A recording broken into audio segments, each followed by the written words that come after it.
Okay, commissioners who are present, please turn your camera on. Thank you. All right, I think we're ready to go ahead and start. Good evening, everyone. I'm Deborah Lockwood, Chair of the Washington County Planning Commission. Today is September 20th, 2023, and tonight's meeting is called to order. May we have the roll call, please? Yes, Commissioner Fry, Present. Commissioner Havner, Present. Commissioner Kaiser, Commissioner Maury Bidu, Present. Commissioner Podar. I don't see her in attendance. Commissioner Will, Present. I'm having video challenges. I'm continuing to work on that. Vice Chair Dye, Present. Chair Lockwood, Present. and it looks like currently we have 7 PC members in attendance. Thank you. You're welcome. And I'm not sure if the word got to the commissioners in general, but Commissioner Milliman is not attending tonight. And maybe we'll be seeing Commissioner Podar in a few minutes. So may we have the director's report, please? Yes, you may. Good evening. My name is Erin Wardell. I am the Planning and Development Services Manager for Washington County, and I have a director's report this evening. We had some good news from the Department of Land Conservation and Development on the grants that we applied for in order to support some of our work related to housing. We will receive funding towards our Community Development Code Assessment Project. The department had less funding available than they had hoped. They're hoping to identify some additional funding in the next year. And if they do, then they're also interested in funding the other 2 grants that we had applied for. They thought all 3 were really good ideas and they'd like to support them. So we'll be moving forward with our Community Development Code Assessment. And then the other 2 projects we may have funding for at some point were to do some informational and promotional materials to support development of middle housing and accessory dwelling units to make it easier for community members. And then near-term community development code revisions for additional facilitation of residential development. So I think that's really good news, supporting our housing work and making our code more accessible to the public. A couple of upcoming events you might be interested in. On October 12th from 8:30 to 10, we'll be holding our quarterly development forum. That will be held at our Public Services Building in Hillsborough, our office. The twice yearly development forum is an opportunity for staff to develop relationships and share information with our building and development community. So we'll be sharing some information about some work that we're doing and just building some relationships and getting to know people. So you're all welcome to attend that event as well. Our another event coming up, the next Boards and Commissions open house is on October 19th from 6 to 8 p.m. and that will be held at the Washington Street Conference Center. That's the parking garage building that's 2 blocks away from our office in downtown Hillsborough. They have a really nice conference center on the 1st floor. So this is kind of a fair style event where people can come and learn about various county boards and commissions. If you know someone who might be interested in being on a county board and commission, this would be a great event to share with them and encourage them to go. I hear that Chair Lockwood will be attending and Todd Borkowitz, so they'll be there to talk about the Planning Commission. And the rest of you are welcome to be there as well. We are working on a community forum to share our significant natural resources project. It's tentatively scheduled for October 24th right now. When we have that firmly scheduled, we'll share the information with all of you. We will have a Planning Commission work session on that topic coming up on October 18th. And then my last announcement is that we have had some staffing changes at the county with various people being promoted and then some folks retiring. And so you might see some new faces in the future. We've had a couple of successful recruitments for associate planners and senior planners. Really happy to bring some new folks on board. And we will have another recruitment going out shortly for associate planners. So look for that to be posted in the next couple of weeks. So for today's meeting, you have 3 work session topics. You will be having a work session co-presented from County and City of North Plains staff on the North Plains proposed urban growth boundary expansion. You'll have a work session on residential building trends in Washington County, and then a work session on upcoming transportation ordinances. For your upcoming meetings, we are recommending that you consider canceling the October 4th meeting. We didn't have any agenda items for that one. And then for the October 18th meeting, we will have the first hearing on Ordinance 899, which is the North Plains UGB expansion, and a work session on significant natural resources. On November 1st, you will have a quasi-judicial plan amendment, and then a second hearing, if needed, on the North Plains UGB expansion. And that's what I have. Thank you. Do we have questions for Ms. Wardell? We're not seeing any hands up. That's great news about getting the grant. I hope the others come through also. And yes, if anyone knows anyone who might be interested in serving on the Planning Commission, please encourage them to come on the 19th. Okay, thank you. Our next item on the agenda is public communication. Do we have anyone signed up? No, Chair Lockwood, no one has signed up in advance for public communication. Would anyone in attendance like to communicate to the Planning Commission on non-agenda items? If so, please indicate by raising your virtual hand. Seeing no one, we can move on. Oh, but it looks like raising his hand. looks like then he took it down. Delphi. Yeah, I'm gonna allow him to talk if that is okay with the chair. He had indicated earlier that he was planning to talk today. Yes. I want to clarify, he wants to talk to us about the North Plains UGB expansion, is that right? Or is it a different topic? You didn't sign up ahead of time, so we're not 100% sure. Okay, all right. Dale should be allowed to speak right now. Can you hear me, Todd? Yes, I can. Thank you. I thought I signed up ahead of time, but maybe I didn't. I thought I filled out the papers. Chair Lockwood and Commissioners, I'm Dale Fick, Chair of the Washington County Citizen Action Network. I attended the hearing in North Plains, and I was in opposition to the UGB expansion. And I said at that time at a public forum in Hillsborough, Senator Janine Solomon said it has been determined that plenty of land is within the UGB for the semiconductor expansion, and that more land does not need to be brought in. The semiconductor companies in Oregon are not asking for more land inside the UGB, especially not west of North Plains. After making that comment, I sent to the mayor and all the councilors a more detailed testimony.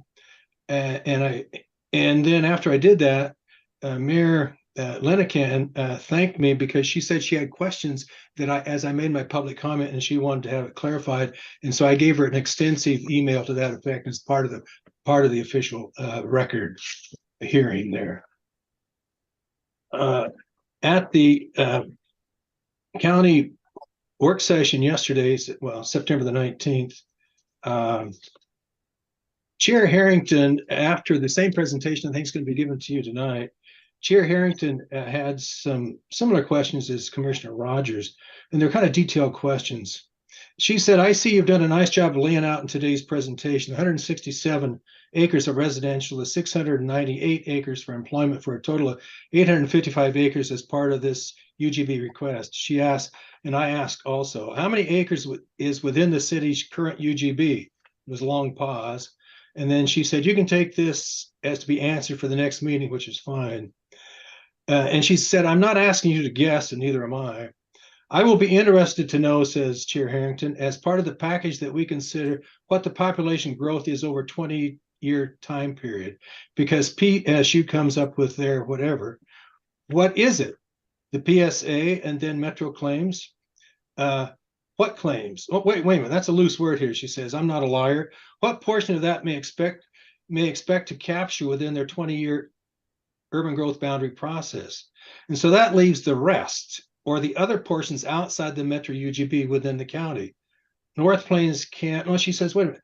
As I understand it, in my very lay language, North Plains can't say, well, we want to grow by a gazillion.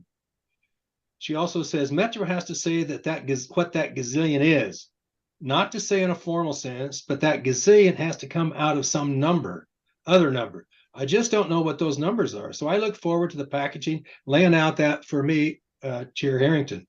That's all. Because of this juncture related to that question, it seems like that 855 is a pretty big ask compared to the current footprint. And just having lived and traveled around this city of North Plains for over 3 decades, now I realize it. What kind of time period are you thinking about, North Plains and the planning staff at the county? So that's my testimony now. Please consider what I have to say and what Chair Harrington has to say. Thank you. Thank you, Mr. Feek. I wanted to mention to you that what you've said tonight will go into the record for tonight's meeting. If you want your testimony to be part of the record for when we consider the ordinance relating to the North Plains UGB expansion, then I think you know this already, but then you'd have to testify again, or either orally or submit written testimony. I just wanted you to make sure you knew that. And I think if there's no one else, we're ready to go on. So first, our work session on Ordinance 899, North Plains Urban Growth Boundary Expansion. Okay, just That presentation, yeah, will be given by Todd Berkowitz and North Plains staff. a moment as I promote others into the meeting.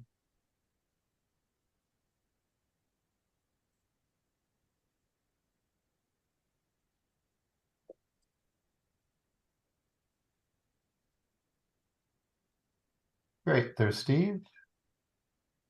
And there is our presentation. Looks like we are good to go. Let's see, can I have that brought back to the first slide, please? Thank you, Chuck. So good evening, Chair Lockwood and PC members. I'm Todd Borkowitz, Associate Planner in Community Planning with the Department of Land Use and Transportation. So I am joined today by Steve Miller, who is the Planning Manager with the City of North Plains.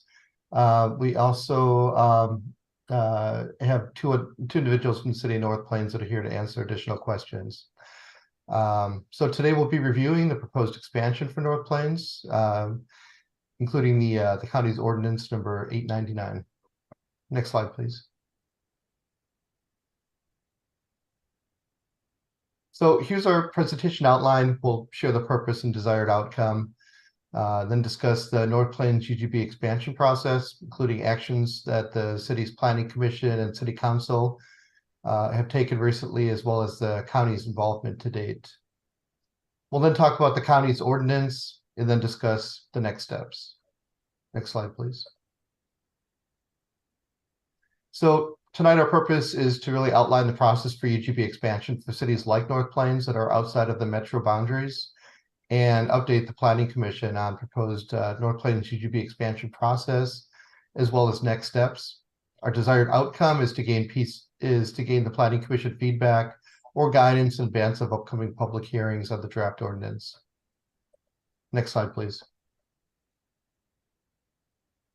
So North Plains has been discussing UGB expansion for much of the last decade, and in 2019, notified county staff of its interest in UGB expansion. In accordance with requirements by the state and the Washington County North Plains Urban Planning Area Agreement. In 8 meetings over the past 4 years, county staff collaborated with North Plains and other partners on the city's UGB expansion project advisory committee. The county coordinated with the city of North Plains and the Department of Land Conservation and Development, or DLCD, to ensure planning processes and actions seamlessly align. Next slide, please. So as we highlighted in an earlier Planning Commission work session, UGB expansions in Oregon differ depending on whether the city is inside or outside of metro. A UGB expansion for cities inside of metro are the most common type of UGB expansions that we see in the county. These expansions are approved by metro, then acknowledged by the state, and the county does not have a decision-making role in that process. The county's involvement in such a UGB expansion process is only to transfer the UGB expansion to the urban area and apply urban land use designations after the metro UGB expansion is final. Such expansions generally occur in a designated urban reserve and only under some conditions into undesignated areas. The county does have a decision-making process, or does have a decision-making role in UGB expansions for cities like North Plains, cities that are outside of metro. Here, metro is absent, so the city and county must each adopt the UGB expansion before the state will consider acknowledgement. As no urban reserves typically surround them, these cities can only expand into the UGB into limited, undesignated areas that have no urban reserve or rural reserve designation. So a city like North Plains is required by state law to plan for its projected growth. It must follow state requirements to demonstrate that a UGB expansion is needed to accommodate projected 20-year need for housing and employment. Its UGB expansion process is primarily guided through housing needs analysis and economic opportunities analysis, both documents which must be created by the city and must be acknowledged by the state. Next slide, please. So in terms of where we are in the timeline of this process, North Plains concluded its legislative process earlier this week when the City Council on Monday adopted the city's UGB expansion ordinance. Hearings on the county's proposed ordinance on North Plains UGB expansion will occur at the Planning Commission on October 18th and November 28th at the Board of Commissioners. Following adoption, the ordinances will be submitted to the state for acknowledgement to DLCD. Next slide, please. And on that, I will hand things off to Steve Miller with North Plains.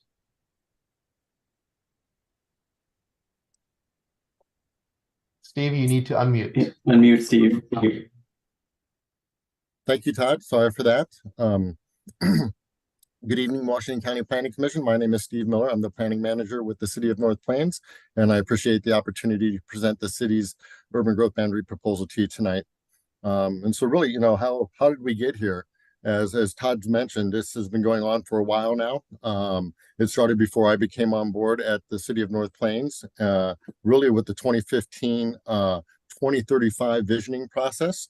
As that process unfolded, there was a desire to try and grow the city, and we started to embark on doing a housing needs analysis. There was one completed in 2017. As a result of that, we needed to update that housing needs analysis for the current UGB proposal, which is what was done recently. And that housing needs analysis was adopted just this month in 2023 to show what our residential lands needs would be. In addition to that, we also had to do an economic opportunities analysis to show what our employment land need would be for 20 years. And that was adopted in November of 2022. In addition to those two efforts, the state also asked us to look inward. What could we do within the current city limits to try and accommodate some additional growth? And so we also brought in some land use efficiency measures to our zoning code so we could accommodate some additional growth within our current UGB. As a result of all that work, a land need of 855.2 acres was identified for economic and residential needs for a 20-year growth period within the City of North Plains. Next slide, please. So as a result of doing all those studies, we had to identify a study area so we could have an area to study for where we were going to grow. That study area was essentially handed to the city as a result of House Bill 4078, which was when the metro counties came together to identify urban and rural reserve lands. That process culminated in Washington County with what was referred to as the Grand Bargain.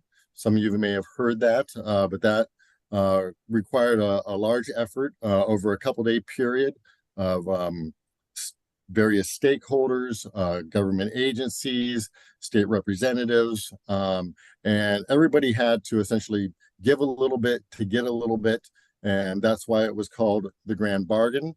As a result of that, the city did not get any urban reserves identified around its city limits. Instead, we received what was called undesignated lands, and these undesignated lands were shown around the Portland metro area for their future expansion, as well as around some of the satellite cities like North Plains, Banks, Cornelius, and a little bit on the southwest side of Hillsborough as well.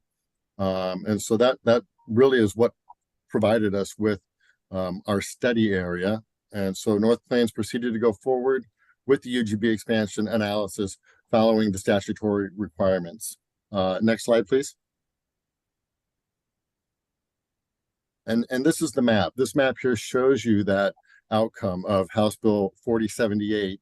And so the green lands are the rural reserve lands. The tan colored lands are the urban reserve lands. And then the white or light gray areas around North Plains, Banks, at the south of Forest Grove, around Cornelius, those are the undesignated lands. And as you'll see in the next slide, our study area pretty much matches what you're seeing here on this map. Next slide, please. So here we are with our study area. We comprise that into 5 separate study areas. We have our east study area, which totals 515 acres with 71 acres constrained. The constrained acres are the hashed area, and those are marginal lands, either floodplains, wetlands, and the like. To the north, we also have 397 acres in that study area with 15 acres constrained. To the west, we had 493 with 9 acres constrained.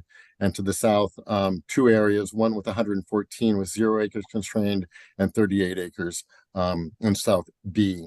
So what we had to do is study these areas to make sure that they could accommodate the future growth.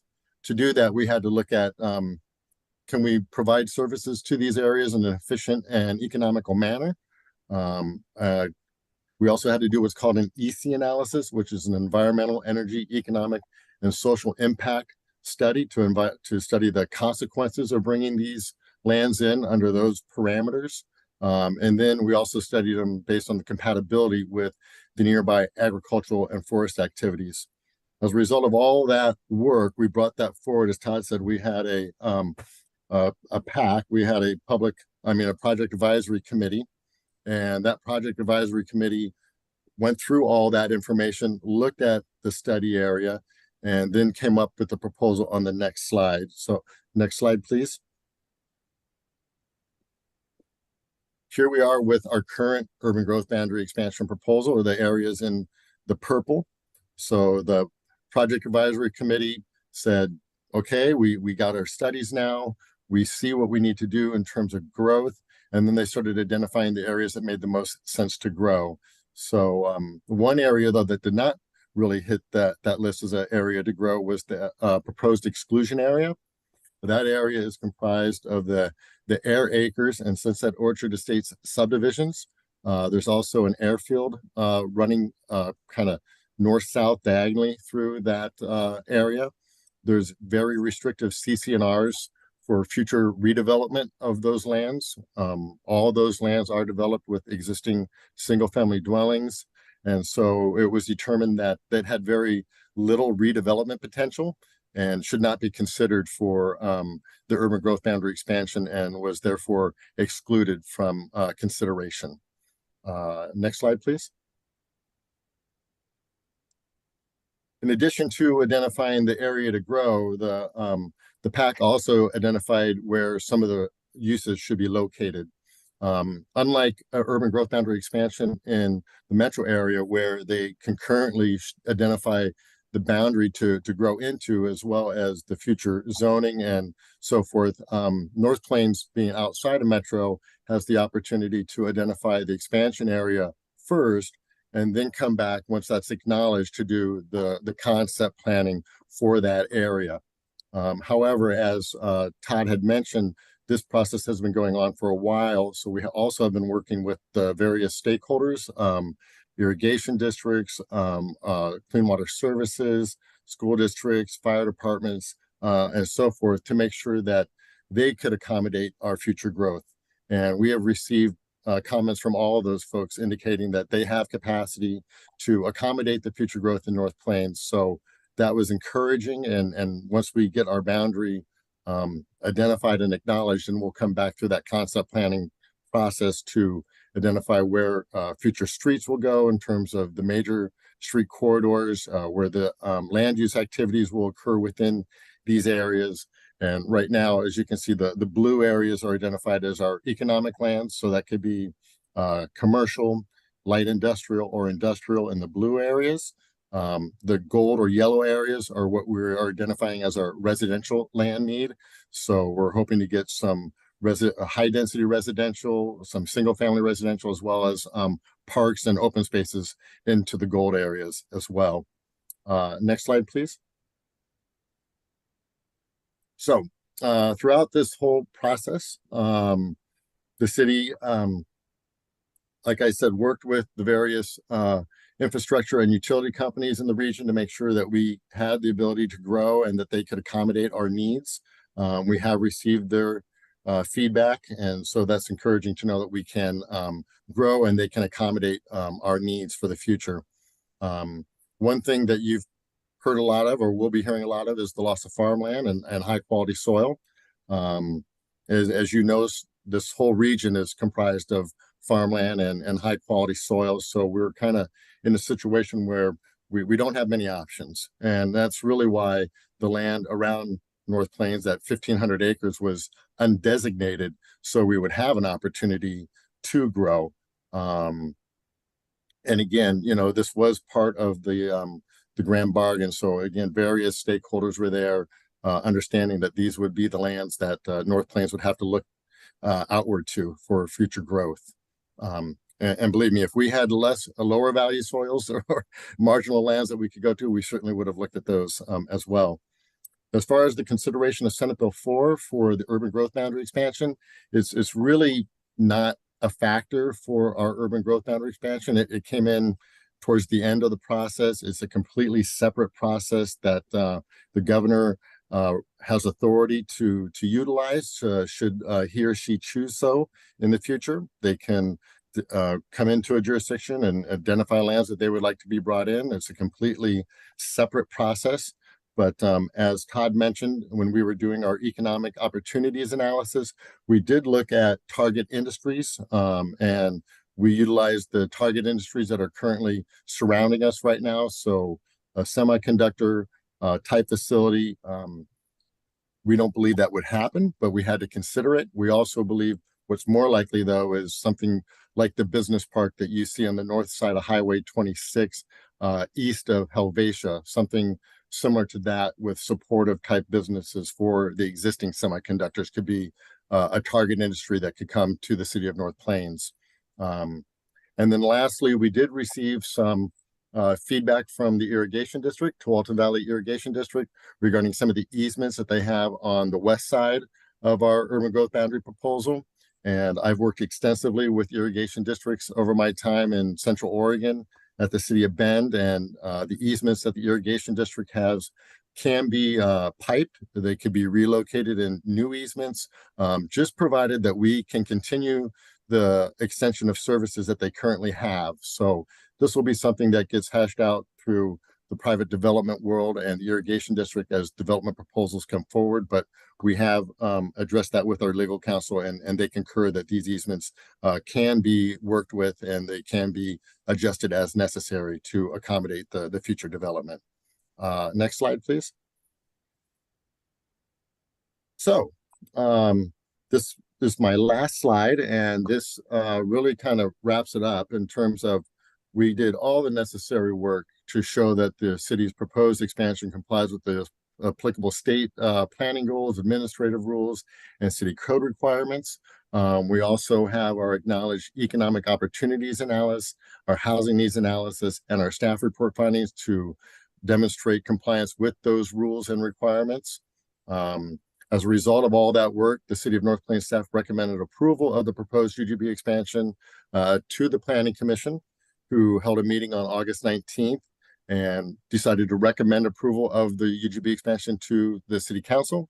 The City Council held their meeting earlier in September and had the second reading on the ordinance September 18th, and that second reading passed unanimously for the adoption of the UGB expansion. And with that, I will turn it back over to Todd.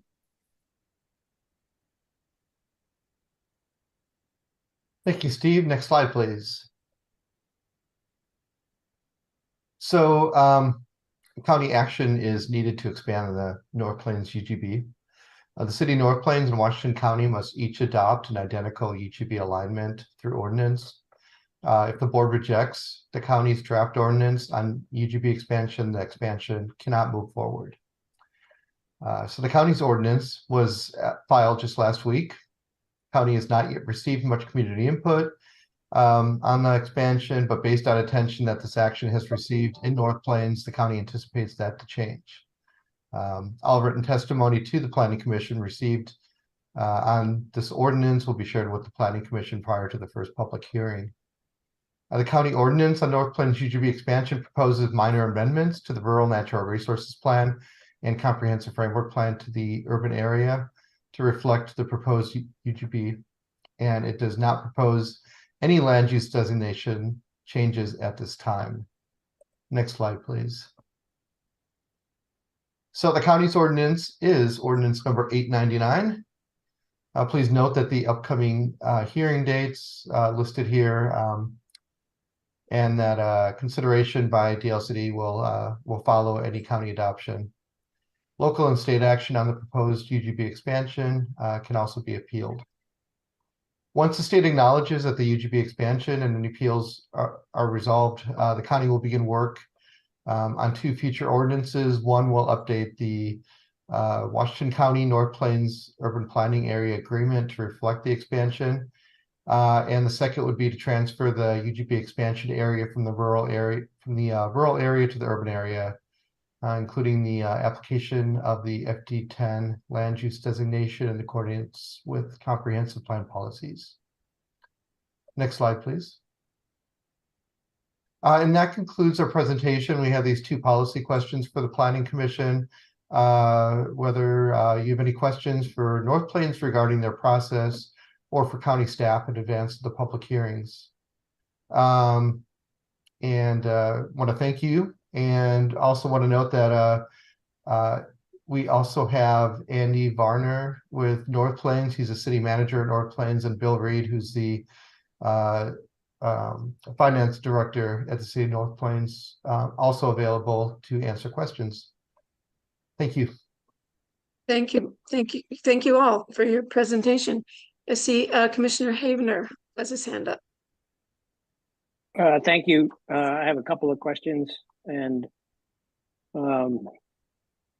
whether this is city or county staff, you can decide that.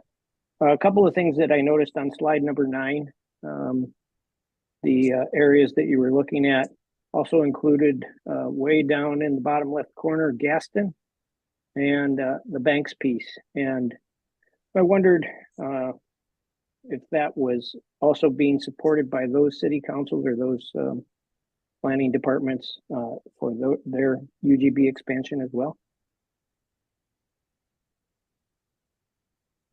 So this map is actually a metro map that shows all of the reserves in the whole region. North Plains is only addressing the area around North Plains, so the only changes they're looking at are within the kind of dashed area. So nothing is proposed for any other areas. Okay, thank you. And then is there any concern from county staff that this creates another island, if you will, of UGB area that isn't contiguous with current UGB areas? So the North Plains expansion is continuous with the current North Plains UGB. It's separate from the Metro UGB and is not intended to be contiguous with the Metro UGB. So does that cause any management problems with land use and organization? It's really this is done per state rules. I don't know if it really causes any problems with land use. It's just kind of the system that we have. Where Well, maybe my question would be better: is there any concerns with infrastructure support of services? I'll Since try it's and not take- contiguous. We have consulted a little bit with the metro area, the regional government there, to discuss, transportation, things of that nature. But as far as our urban growth boundary expansion goes and the infrastructure to service that footprint, it'll essentially be North Plains working with the development community to assure that those facilities are brought in with each development proposal. And in terms of identifying what that need will be in terms of streets, sewer, water, the capacity for those, that'll be addressed during the concept planning phase of this process. So we will be updating our sewer and water and transportation master plans as a result of that to show where those facilities should go and the size and so forth of each facility, whether it's a arterial or collector street, a sewer or water line, etc. That will all be identified through the concept planning phase. Okay. On slide 12, can we look at the map for that where we have residential designations and constraint areas? Can you describe a little bit more what the constraint areas include? Is that Sure. So in the southeast quadrant, that constrained area is McKay Creek and the floodplain and wetlands associated with McKay Creek. To the north there in the 90 acres, that is a reservoir that's on that property right now, that could potentially become part of a park feature. And then in the blue area, the 295.5 acres, that constrained area is a tributary to McKay Creek. And so again, it's wetlands and floodplain area. okay? And then my last question, I guess, timeline for development. I'm sorry, I missed that last one. The projected timeline for development. I'd hate to see this turn into something like Oregon City where they lost UGB area to a competing area because the timeline was too long. Yes, well, I mean, that all depends on the public process and the time to get it acknowledged by DLCD and so forth. So in terms of bringing this land on to the city, it could still be 2 to 3 years out before there's even any land available for annexation. Anticipating that there could be an appeal, there could be some other type of situation that we have to navigate through before we can actually start annexation. It's a really hard one to anticipate, but 2 years, it could be more, it could be less. Okay, thank you. Yes. So we have Commissioner Kaiser, Commissioner Podar, and then Commissioner Bidu. Commissioner Kaiser. Aaron, could you answer a question for me? To what degree do we subsidize or work with the city of North Plains on planning, engineering, and inspections and building permits? We do manage City of North Plains building services processes at Washington County because North Plains doesn't have their own building official. Washington County's building official is de facto the building official for North Plains. So that leads to my next question. I know also from a planning standpoint, I think you guys in North Plains have had to use consultants to do some planning. I don't know if that's still the case, especially on current planning issues. Talking about adding more UGB land here, what is the plan for staffing up to handle that? Because I'm involved in part of that process right now on the current planning side, and it's not speedy. Let me put it that way. So what's the plan for that? I'm surprised to hear you say it's not speedy on the current planning side because that's my role. I'm not sure what development you would be speaking to. There's only been a few that have come through in my 1 year at the city of North Plains, and we got that done pretty expeditiously. I'm not familiar with what you're referring to, but we will ramp up as needed as the city grows. So that means you're going to be hiring more in-house people. You're going to stop using the county. Hey, Well, Steve, I'm happy to take this one as city manager since I do a lot of the organizational governance and hiring. Like any organization, you know, we'll assess through the budget process and assess the revenue projections and staff up or staff down as needed, depending on how the economic situation is going. We will for sure have to step up the planning department that we have to accommodate the activity that we foresee coming. And yes, the county does provide the building services service for the city of North Plains. I understand that the county went through an extensive kind of a fee restructuring to help capture maybe some areas where that may have been lagging over the years. It seems like they have done that. So I'm hoping that a lot of the building activity coming the county's way may also help with that bottom line with the county. But as we grow, the PSU population projection is for North Plains to be about 7,500 people over the next 20 years. That's maybe a function we consider taking in-house as we grow over the next few years.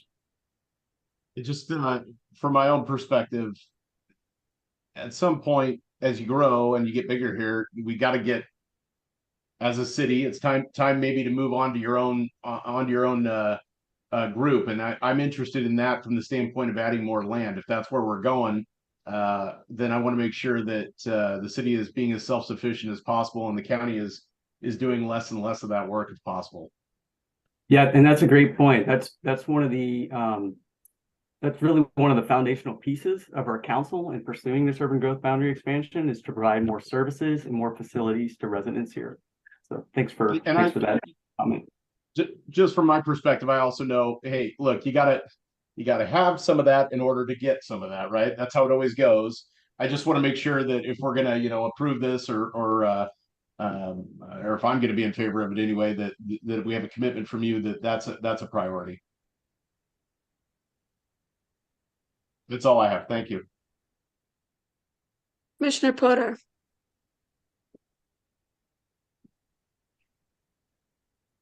Thank you. May I please refer to Commissioner Bidu first, and then I'll.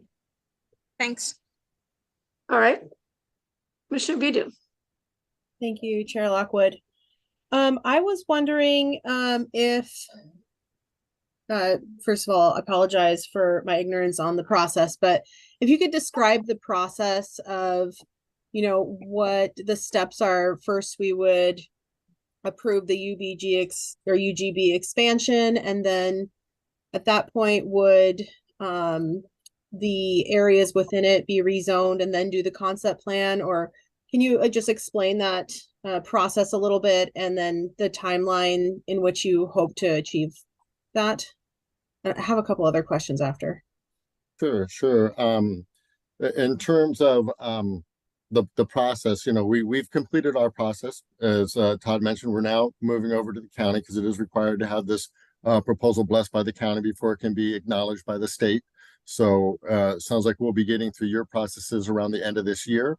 And then that will move the proposal over to the state, where they will have their own review process. Once they complete their review process and acknowledge our UGB, there is the potential for that to be appealed.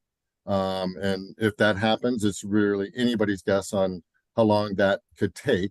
Well, that is moving forward with the state. The city is going to be working on our concept planning to identify where the zoning would be placed onto these lands, as well as the major transportation corridors.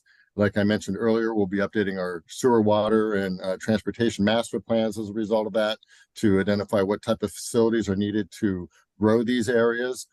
So there'll be work that'll be happening, even if there is an appeal process going on. So when that is all completed, we're ready to move forward. But it's really a tough guess, really, to say, how long this all could take. But again, as I mentioned, if everything goes smoothly, it could be 2 years from now, maybe a year and a half from now, where we could potentially entertain an annexation request to bring land into the city limits. But I think that would be best case scenario. And I'll add on to that, as I mentioned in the presentation. While North Plains is going through its process, once all appeals have been finalized at the state, should the state decide to, should the county decide to move forward and the state approve it and acknowledge it, and appeals are gone, we'll begin work on an ordinance to update the urban planning area agreement with North Plains. And then after that, we'll have another ordinance where we will be basically applying the urban land use designation, so similar to what we've done on standard UGB expansion projects, like the one that you viewed recently for Tigard. Only we'll be applying a FD10 land use designation to that. But those would probably not begin until at the earliest next year. So. Okay, thank you. Out of curiosity, all of this area that's not shaded blue or yellow on this slide 12, are those being looked at further for best use in the future, or what's the plan for those areas?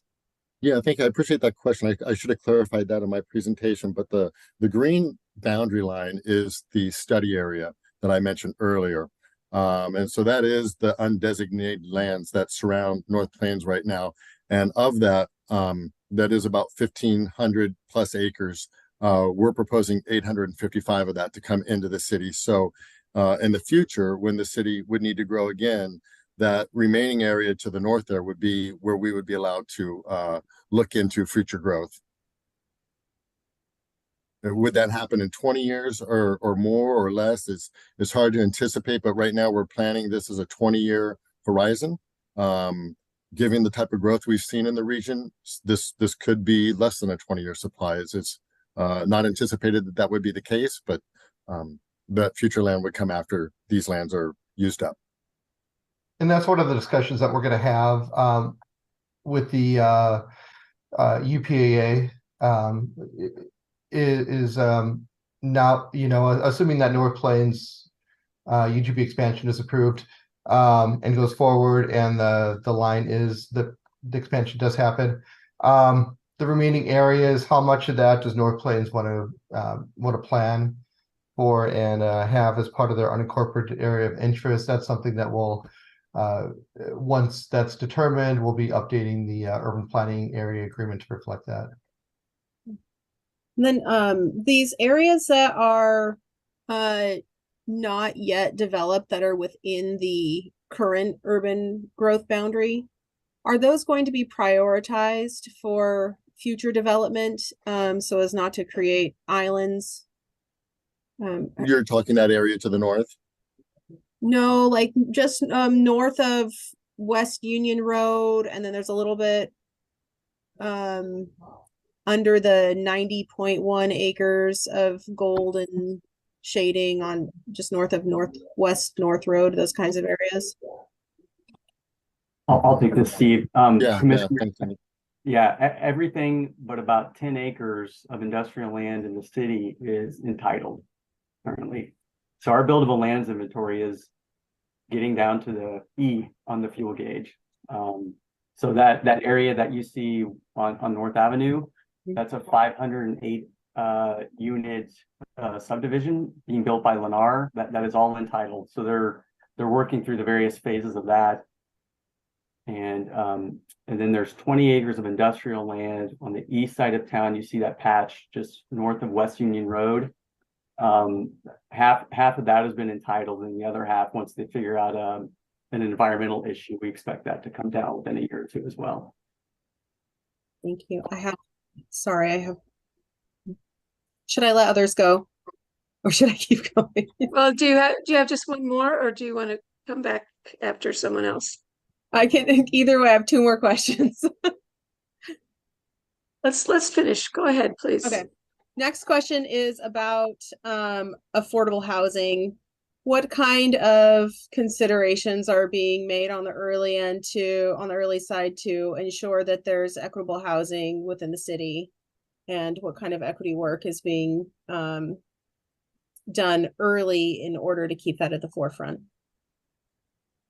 Well, that's a really great question. As far as the 77.3 acres go, we do look to put some higher density housing into that area to bring in some more affordable housing to the region. Affordable housing is a challenge for everybody, as you probably know. It requires a lot of effort on all the parties involved, whether it be a donation of land by a private landowner, some type of other program in place to help bring down the cost of building those homes and acquiring the land. So we are certainly interested in making sure that we have that and partnering with the people who can help bring that to North Plains. But Andy, I'll let you kind of pick it up from there and speak about the long-term goal. Well, yeah, thanks, Steve. And really some of the grants that your director Wardell mentioned at the beginning of this meeting are some of the same opportunities that we're trying to pursue as well. We've heard throughout this process that affordable housing, workforce housing, just entry-level housing is something that people want to see in this community. So even as part of our land use efficiency measures, one of our goals is to put some multifamily units downtown in North Plains, something the town has never experienced, to provide some more density near our commercial core. And like Steve said, on the east side there in the yellow, that's proposed housing. We would probably expect some multifamily higher density, especially because there's a 2-year-old school right there. The Eufaula Ridge School is located in that subdivision right there. But North Plains, not being in the metro region, we don't get the benefit of supportive housing bond dollars. So for a rural community, it's a bit more of a challenge. So we will have to be creative. SDC deferrals or writing off FDCs, that's a challenge. Can you see all the infrastructure that we have to build and provide? So we'll be looking to get creative, and like Steve said, looking for partnering opportunities. Maybe there are land trusts that we can explore with property owners, but that is top of mind. So I appreciate the question. It's something our council is very motivated by as well. Thanks. I'll save my other question for later if it doesn't get covered. Okay, thanks a lot. Commissioner Podar and then Commissioner Will. Thank you, Chair Lockwood. Commissioner Bidu, thank you. I was just waiting for somebody to ask that question. That City of Hillsborough gave the same spiel for years that they are going to build affordable housing in South Hillsborough. And South Hillsborough minimum cost of housing, a townhouse, is $500,000. It's $413,000. That's starting price in South Hillsborough. So all of the stuff that the City of Hillsborough said was absolute hogwash. It is unaffordable for anybody earning less than $165,000 in our county to be able to buy anything. That's the average housing price. So I would not approve, if I had a chance, I would not approve anything without every city committing what is that affordable housing number? What is affordable to that city? What is that number? Is it $50,000, $60,000, $70,000? Because currently average income of Washington County is $90,000. Average income. So imagine how many people are earning so much more that more than 75% of the county who are earning less than $50,000, their income has gone up to $90,000. We have to talk about numbers. So unless we talk about what that affordability number for North Plains is, expanding is not going to help. So what is the number of units that we are looking to make sure that if there are 1,000 homes, are 700 of those homes going to be made into housing as this level, this level, this level? Secondly, who the builders are. We never take into consideration when we are doing construction who the builders are. So it continues to be the dominant culture, corporate businesses that land up with these contracts to do building. And so we don't talk about equity. We don't talk about who's getting paid what.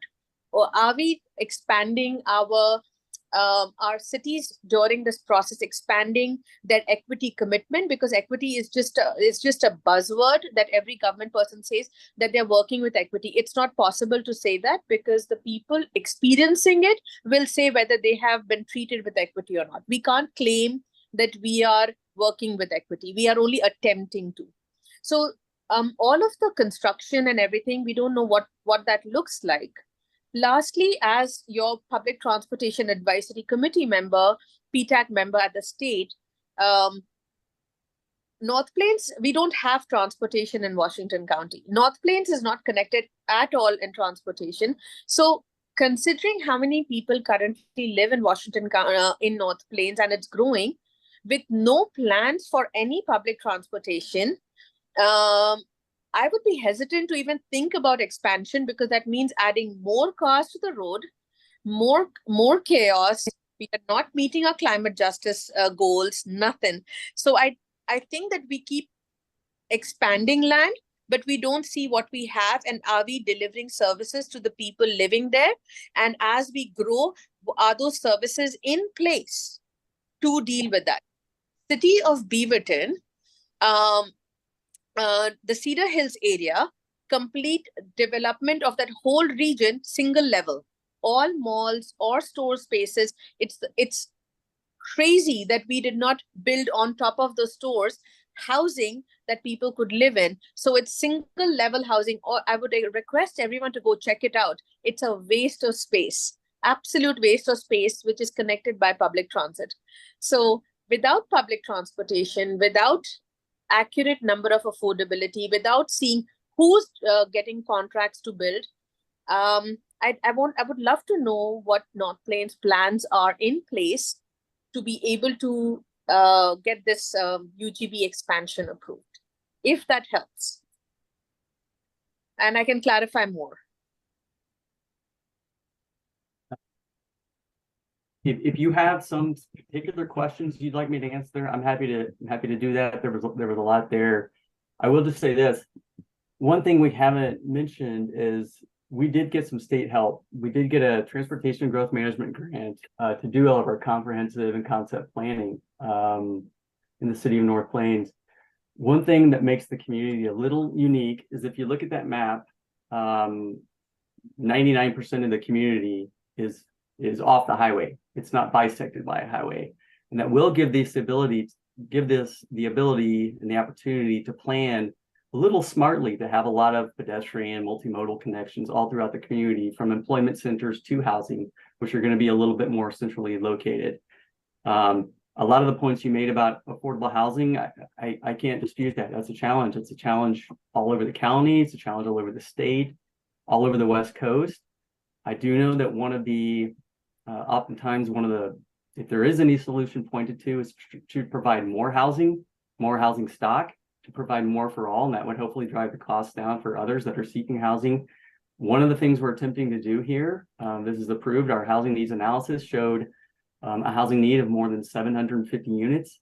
That would increase our housing stock by more than 50% over current. There's probably not a lot of communities out there that are doing that. Now, we're a small community, so when you look at that in perspective with scale, again, 20-year population, 7,500 people, but adding that many housing units to try to do our part for the broader region to hopefully add more units to bring down prices, that's something we're trying to do. And with the concept planning, with the help of DLCD and ODOT, who are helping to jointly fund the grant that we have to do with the comprehensive planning, we're going to be looking at a lot of these solutions and try not to disappoint you in the future with what you've heard from all these other communities. So I'll just say that for now.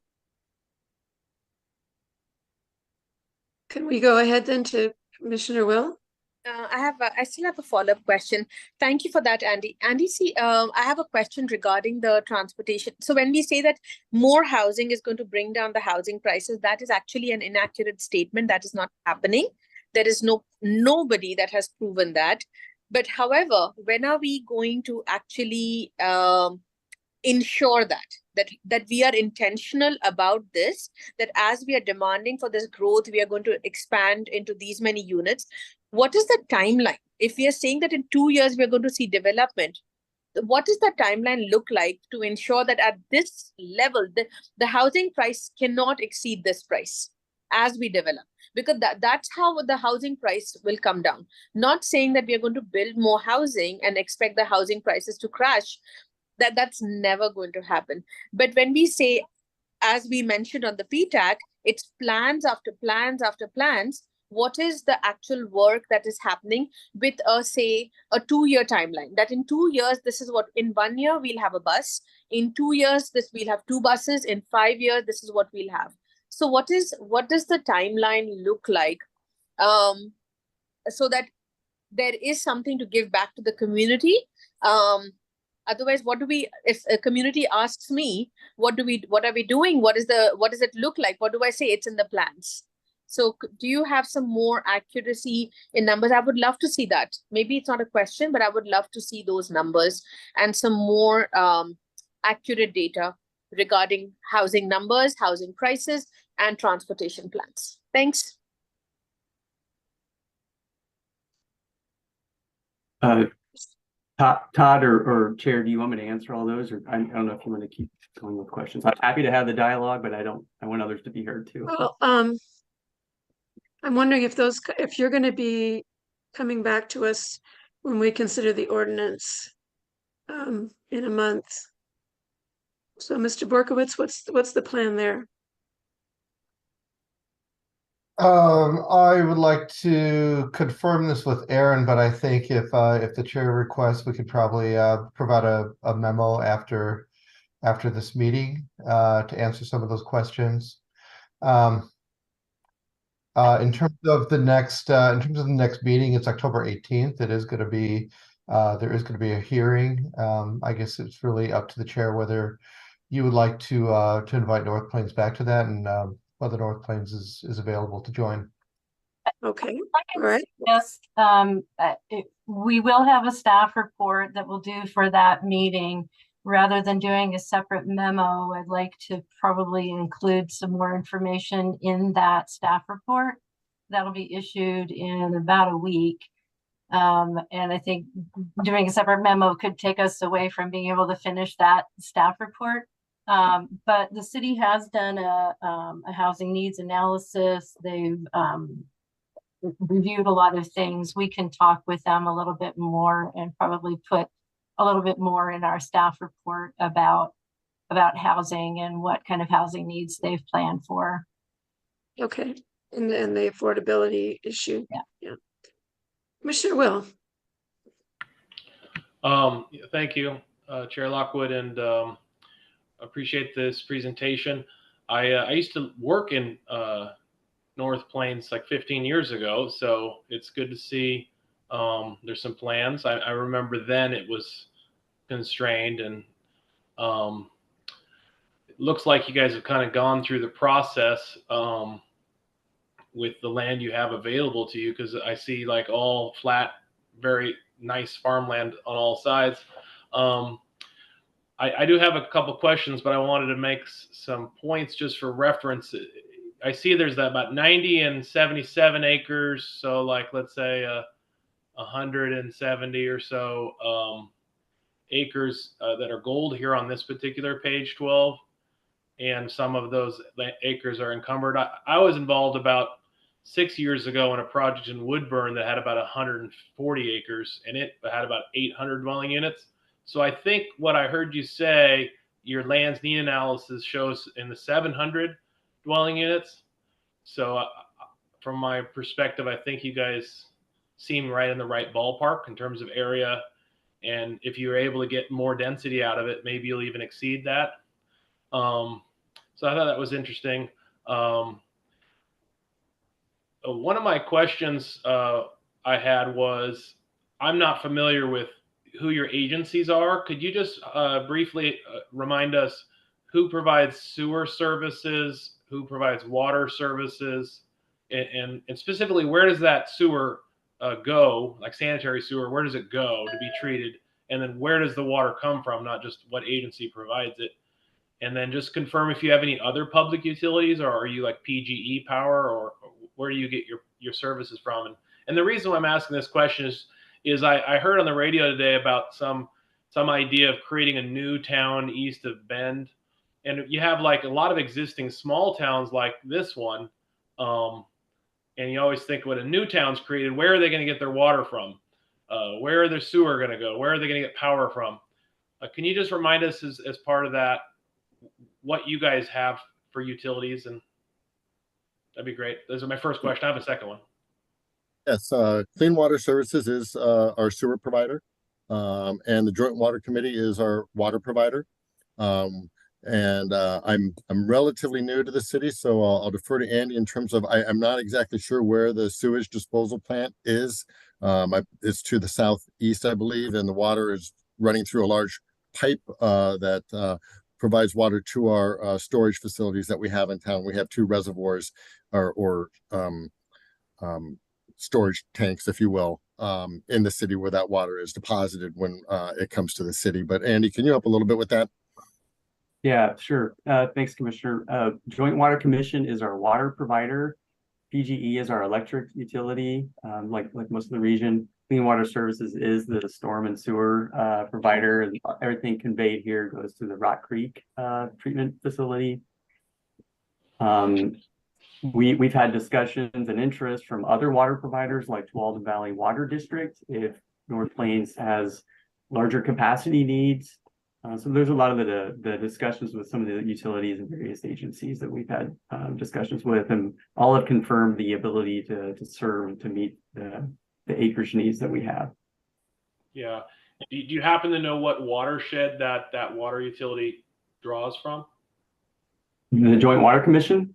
Yeah. It's Hag Lake, Barney Reservoir, and then in 2025 or 6, it'll be the Willamette Water. So, Hillsborough, Forest Grove, Beaverton, TBWD, they all are going to benefit from that. So the entire region is going to, as long as they're hooked into that system, is going to benefit from that. In North Plains, we do have a 3-mile, 16-inch pipeline coming from Hillsborough for direct service. Yeah, that's great. Thanks for those questions. So if people don't move to North Plains, they're going to move somewhere else. And so if the water and sewer service is from some of the other agencies that serve this area, sounds like those other agencies have plans to build capacity to serve either this town or other nearby towns, wherever the growth occurs. I can't speak for all of their planning, but I know they are all diligently looking to serve all of these various growth areas, and we've tried to be in contact with them for several years now. One of the things we are going to do with our comp planning and our concept planning is on our technical advisory committee. It's basically going to be staffed by utility members and representatives, so they can be on the early ground on what our capacity needs are going to be, and so we can jointly plan along with them. Okay. Well, my second question is, I know I live in unincorporated urban parts of Washington County where there are a lot of roads in urban areas that are county roads, not annexed by the local cities. In this area, I'm just thinking of Jackson School Road or Northwest Mountaindale Road in this graphic. Are those roads, I guess Jackson School Road is kind of a border road, and then Northwest Mountaindale Road is partially a border road to the areas you plan to annex, and partially has got property on both sides of it. Has there been thought to, is the rights of way going to be annexed into the city of Jackson School Road, for example? And are the agencies responsible for the roads going to remain the county in these cases of these larger roads?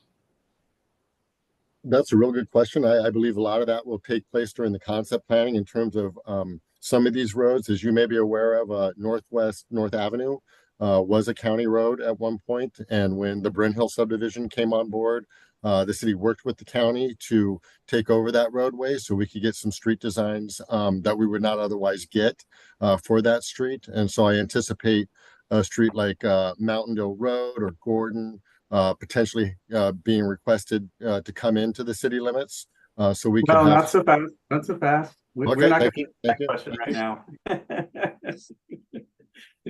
There are plenty of county roads that go through cities, so I think that'll be a further discussion. Yep. Yeah, Okay, Yeah, so yeah, I guess where I was just going with that, we may want to get some street designs that we couldn't get. That's why it could be a conversation. Okay, well, yeah, and I that's- just asked that that's because a I good point. can't tell by this map if Jackson School Road is shown as part of the annexation or not. Is the boundary of the annexation the boundary of private property, or is the boundary of the annexation this east side of Jackson School Road? Bill, do you recall in our surveying and the final report document if the meets and bounds went all the way to the boundaries of those road rights of way? Yeah, the boundary would be up, basically would be like along Jackson School Road. The proposed boundary would be the east side of the right of way along Jackson School, so that we have the ability to work with the county on urban level of service and improvements. Just so it's a technical point, but it would allow us to work with the county on appropriate planning for the roadway. Okay, thank you. That's it. Commissioner Morbido. Thanks. Just circling back to my question that I had. You mentioned that there was public input during the North Plains Planning Commission meeting. I was just wondering what the biggest concerns were, what the temperature was, and you know, like what kind of community input we should expect in our meetings in the future. I think the vast majority of what we heard came from the farming community, just indicating that they, are disappointed to see the farmland being brought into the city. There were questions about infrastructure and the ability to service, but really the bulk came from the agricultural community. But I'll let Andy or Bill, share a little bit more. But that was my take. If I might. Thank you, Steve. No, so the land that our study area and the land that we have being proposed added to a new urban growth boundary for North Plains, all of those property owners, most of them currently farming, so their farming interests as well. Their desire to be part of future urbanization they expressed interest and support for being brought in. But their support stretches back to their expressed interests back during the urban reserves and grand bargain process. So those property owners have been supportive all along. I mean, the map that you see where the undesignated lands are, our study area, that comes from all of those farming property owners looking to the future and being willing and interested in urbanization, or at least the option to urbanize. The opposition from farming interests that we heard were from outside of this area, just to be clear. So it was actually mixed. Farming interests right near the city, supportive. Farming interests from well outside the study area in the existing rural reserves area, not support or testimony against it. So it kind of depends on where the person is, where they live or where their farm is, sort of thing. Thank you. Well, I have a few things to mention. One is the blue areas are pretty large. And I guess if things work out as you hope, there'll be a lot of business activity going on of different types. And then, of course, there's the additional housing to increase the number of residents. The point I'm getting to is that I think we're going to be generating a lot of commuting in and out of the area. And that gets me thinking about this being a matter of regional concern, maybe is the right word. Towns like Banks and Cornelius and maybe Forest Grove. I mean, they're all going to be affected by this because probably there's going to be movement between all these cities for jobs. And so I'm wondering, have you consulted with the other cities in our region about these plans, and do they have any perspectives on this? Go ahead, Andy. Yeah, I have. I've spoken to the city manager of Cornelius on multiple occasions about our plans, and we've been having on-off meetings with the city of Hillsborough for a few years now as well, just because of some of the joint shared interests in the Jackson School Road interchange that has been brought up a number of times. And then, as Steve mentioned earlier, we've had a few meetings with Metro, not only their planning staff, but also the chair, or I'm not a Metro person. What's the chair, I'll say for lack of a better term, who leads Metro, discussing some of these transportation and commuting issues. I would like to state this was an area of concern from one of the commissioners earlier. We do have some rural transit service that is in part funded by Washington County through the Westlink transit service that comes to North Plains a couple times a day. That would I would envision that would expand because we're part of some of the transit studies and the rural transit studies that are happening with county and county staff right now too.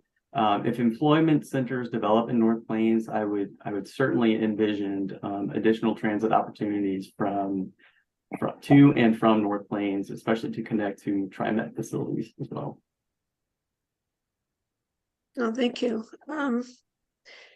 Just to review, so if you were inside Metro, you would be asked to do some planning beforehand. That would be part of your application to increase the urban growth boundary. Is that right? But under this process where it's the county that approves, you don't have to do the planning beforehand. Is that right? That is correct. We're allowed to move the boundary first and then concept plan the zoning and the infrastructure improvements once the boundary is identified. And I'll just add a little bit to that. So since North Plains is not inside Metro, they are subject to state law requirements. And the state law does lay out the process that they have to follow and the types of analyses they have to do. And they have done that.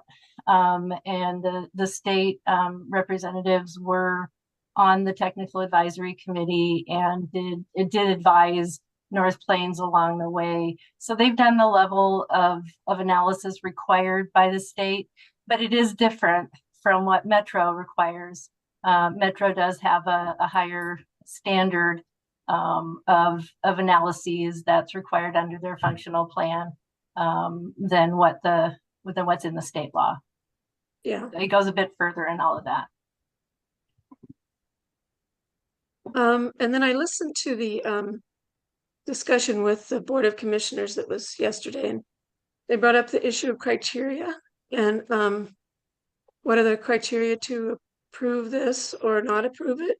So are those going to be that's going to be in the staff report? We're working on and kind of communicating that more in our future staff report. Yeah. And I wish we could have known that. I mean, it's a little bit hard to ask questions without knowing the criteria for approval or disapproval. But I'm sorry, I interrupted. Did you want to say more? No, go ahead. Okay. In a more general sense, this has been discussions or thoughts about this started 2015 or so and have kind of gotten rolling since 2017 or so. I mean, I feel like I wonder why this didn't come to the Planning Commission at any point along the way. It seems we've been brought into it at sort of a late stage. Does staff have any comments on that? I might guess, just, yeah, go ahead.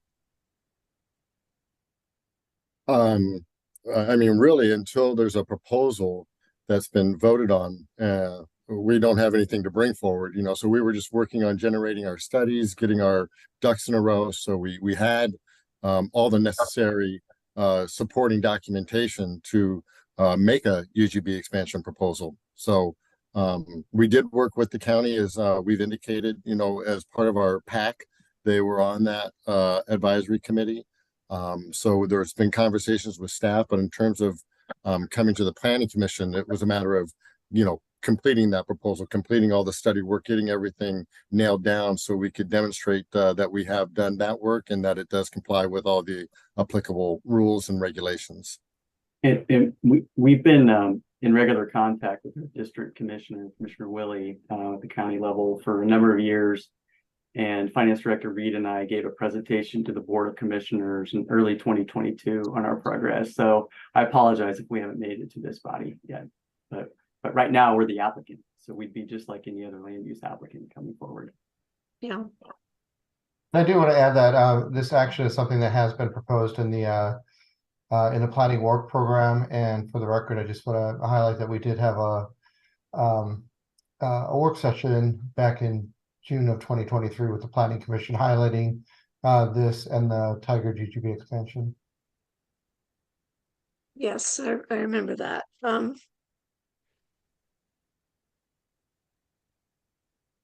The reason I'm pausing over this a little bit more because I guess I want to impress on my commissioners, but I feel like you all are asking a lot of questions and understanding the significance of this. But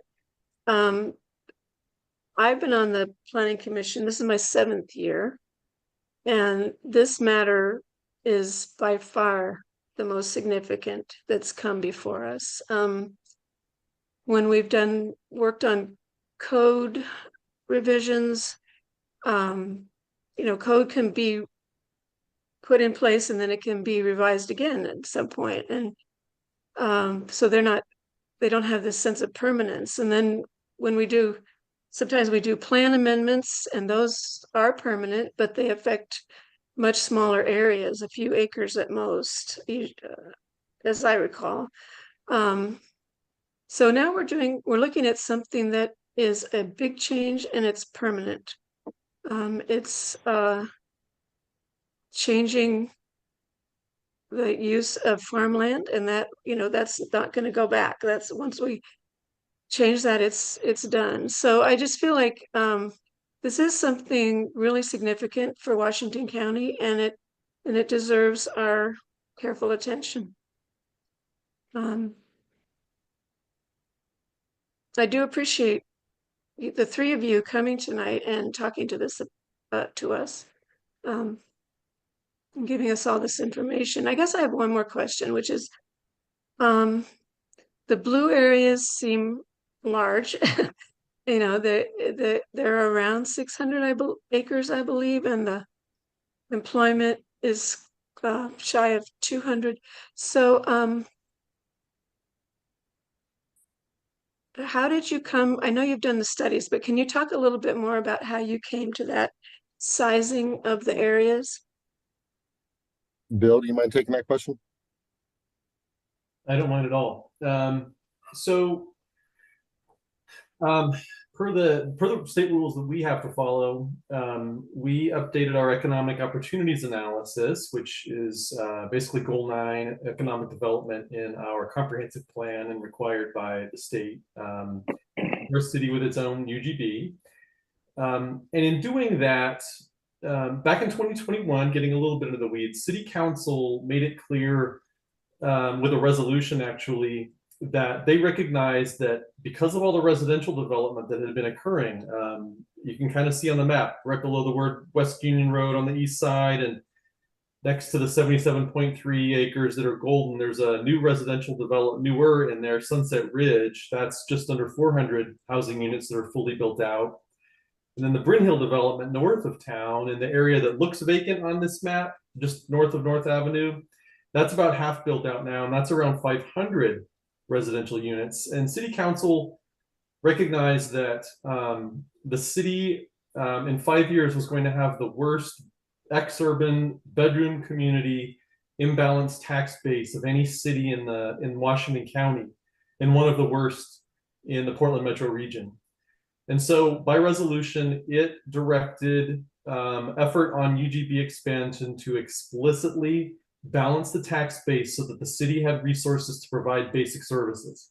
We don't have a Parks and Rec department, really. We have to rely on grants, or have in the past had to rely on grants for certain things like street improvements and sidewalks, certain street improvements, certain sidewalk improvements, in addition to our own ability to pay for things.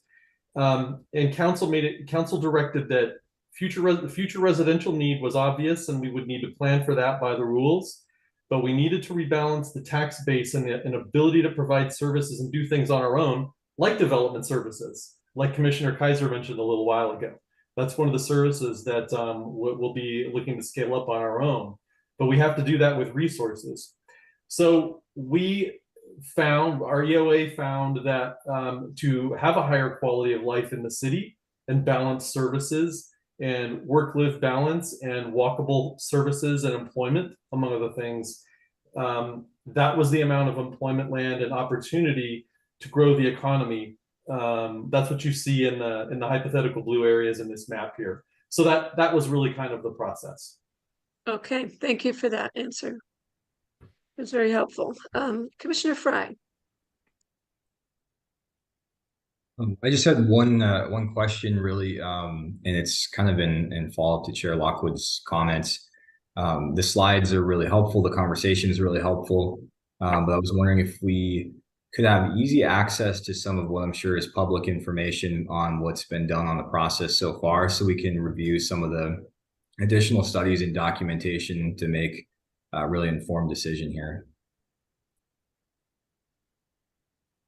I'll kind of share that answer maybe with Todd, but we are bringing the full record forward, so everything that we've generated around this proposal will be moving forward to the county. It's quite a bit of information, but you may focus more on the studies and maybe some of the testimony than some of the other aspects, but that will all be coming forward, and I'll let Todd kind of share with you maybe how that will be presented to you.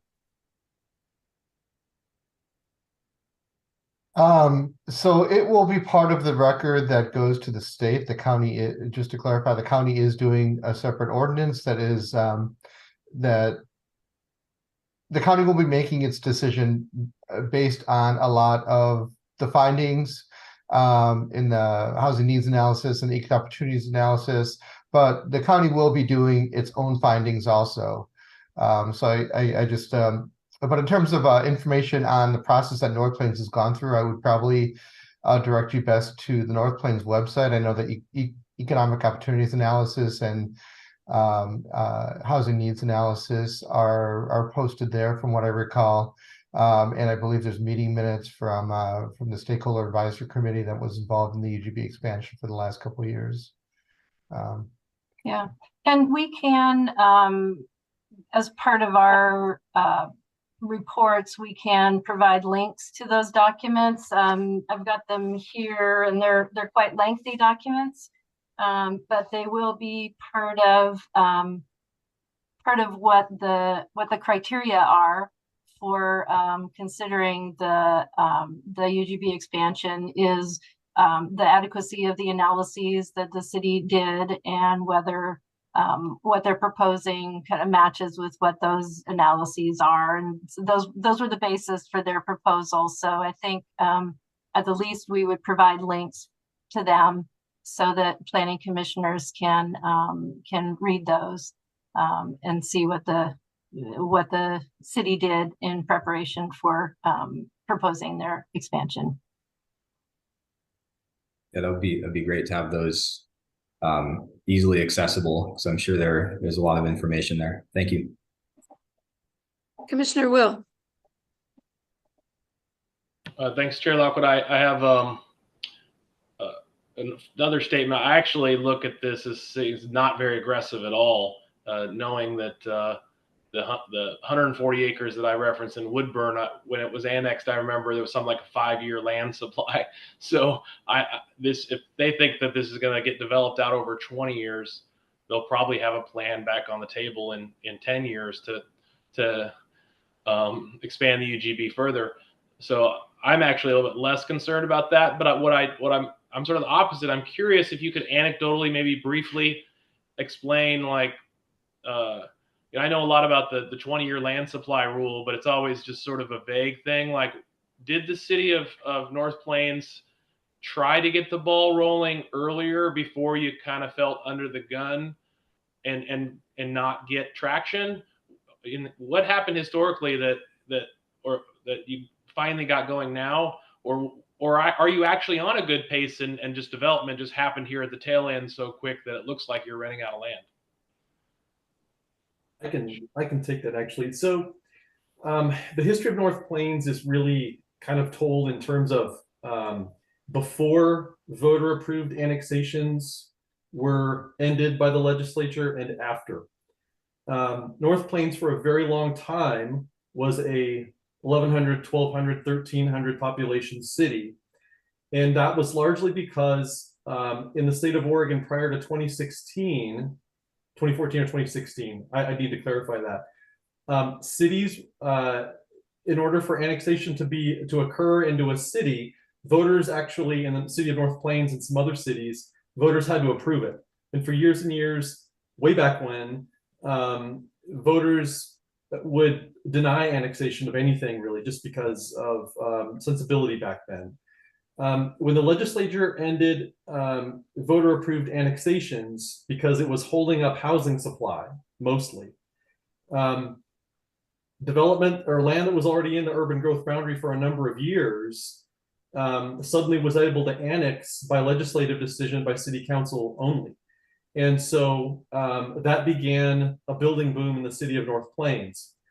One thing to keep in mind is it's not obvious in this map right here, but if we were to roll back to the map that shows the urban reserves and rural reserves and undesignated lands, one thing that we like to press upon people about why North Plains has been growing and why we have to plan for it to grow moving forward is that North Plains right now is a shorter commute, a shorter in time commute to Intel Ronler Acres than South Hillsborough is. People who move to North Plains and work at Ronler Acres get to work faster if they go into work at Ronler Acres. They're not remote.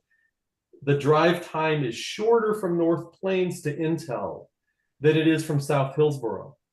We're the next freeway stop from Hillsborough, from Brookwood Parkway at Jackson School Road. And so after voter approved annexations were ended, North Plains has just been booming. And we have to allow for that growth by state law. The city can't prevent it, stop it. It has to plan for it and accommodate it basically. So that's what the city's been dealing with. And that's why the city has kind of been what seems very recently having to plan for a lot of growth. That's why, and that kind of gets at the answer I gave a little while ago to Chair Lockwood, and that is the city kind of went through this major residential growth and looked at the numbers and said, we're going to be in trouble as a city trying to provide basic services and keeping up infrastructure. If we just become a purely bedroom community, we'll sink under the weight of that. So that's why you see a lot of that blue area trying to rebalance the city's tax base and ability to sustainably provide services to residents. Thank you.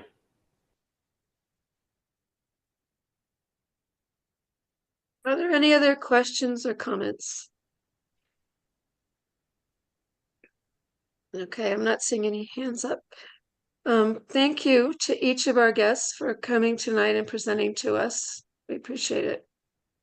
Thank you. Thank you very much. A good meeting. Good night. Good night. So the next item on our agenda is residential building trends in Washington County.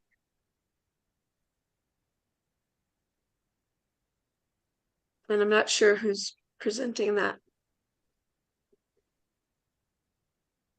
Ken Rensher is being promoted right now. Chair Lockwood, sorry to interrupt. Would it be appropriate to take a quick break? It would be appropriate. I was just noticing the time myself. How long a break did you ask for? Oh, I didn't ask for a specific. Okay. We usually do 5 minutes. So if there's no objection, we are adjourned for 5 minutes.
So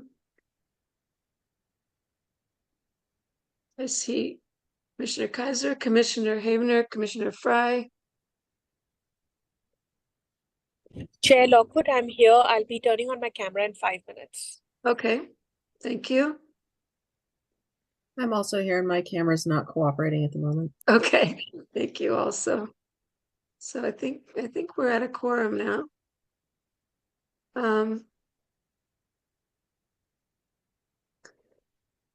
Ms. Sato, are you here?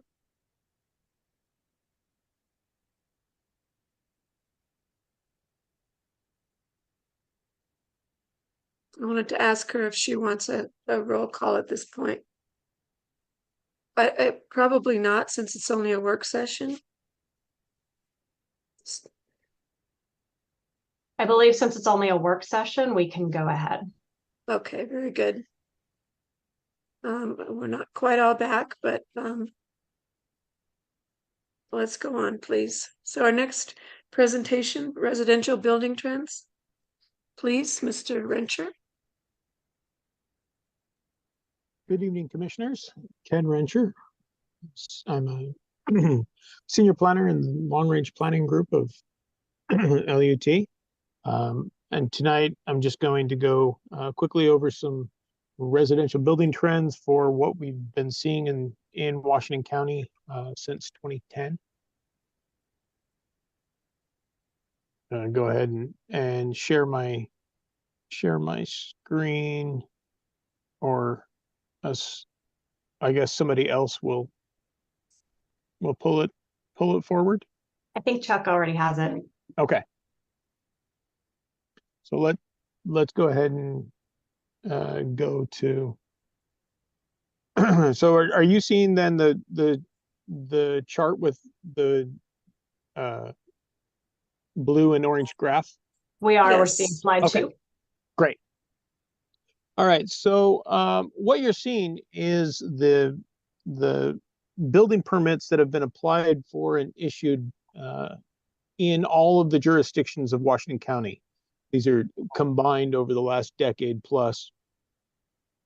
You'll notice that our numbers are down in 2022 relative to what they were in 2021 for the single family housing units. And those, they're up where compared to where they were for the apartments. One bit of clarification on this: the way the census records the building permits, anything that is a detached house or a townhome gets counted in the single family housing units. Anything that is duplex, triplex, quadplex, or larger apartment style complex all get counted in the multifamily units. And I'm going to go over each of those with numbers by city, showing those both in table form and in a couple of charts for the top 5 jurisdictions, and then also just show a little bit of cost information. It's relatively rudimentary. We're just looking at the building permit valuation as reported to the building officials when developers are pulling their permits. Next slide, please. So these are the building permits for the detached and townhome units that have been built in the county. You can see there's close to 20,000 built since 2010. About 45% of these have been in unincorporated Washington County. It's important to note that unincorporated Washington County remains a growth center for our housing supply, even as we build out some of the larger areas like North Bethany. There's still pockets of infill development that are occurring. One other note, as mentioned earlier and in your work session, the county provides the building services support for some of our smaller jurisdictions: Banks, Gaston, North Plains, all have their building permits processed through Washington County. And so those communities' numbers are factored in the unincorporated numbers. Next slide, please. So for the top 5 by number, these are the jurisdictions you see going from bottom to top: Beaverton, Forest Grove, Hillsborough, Tigard, and unincorporated.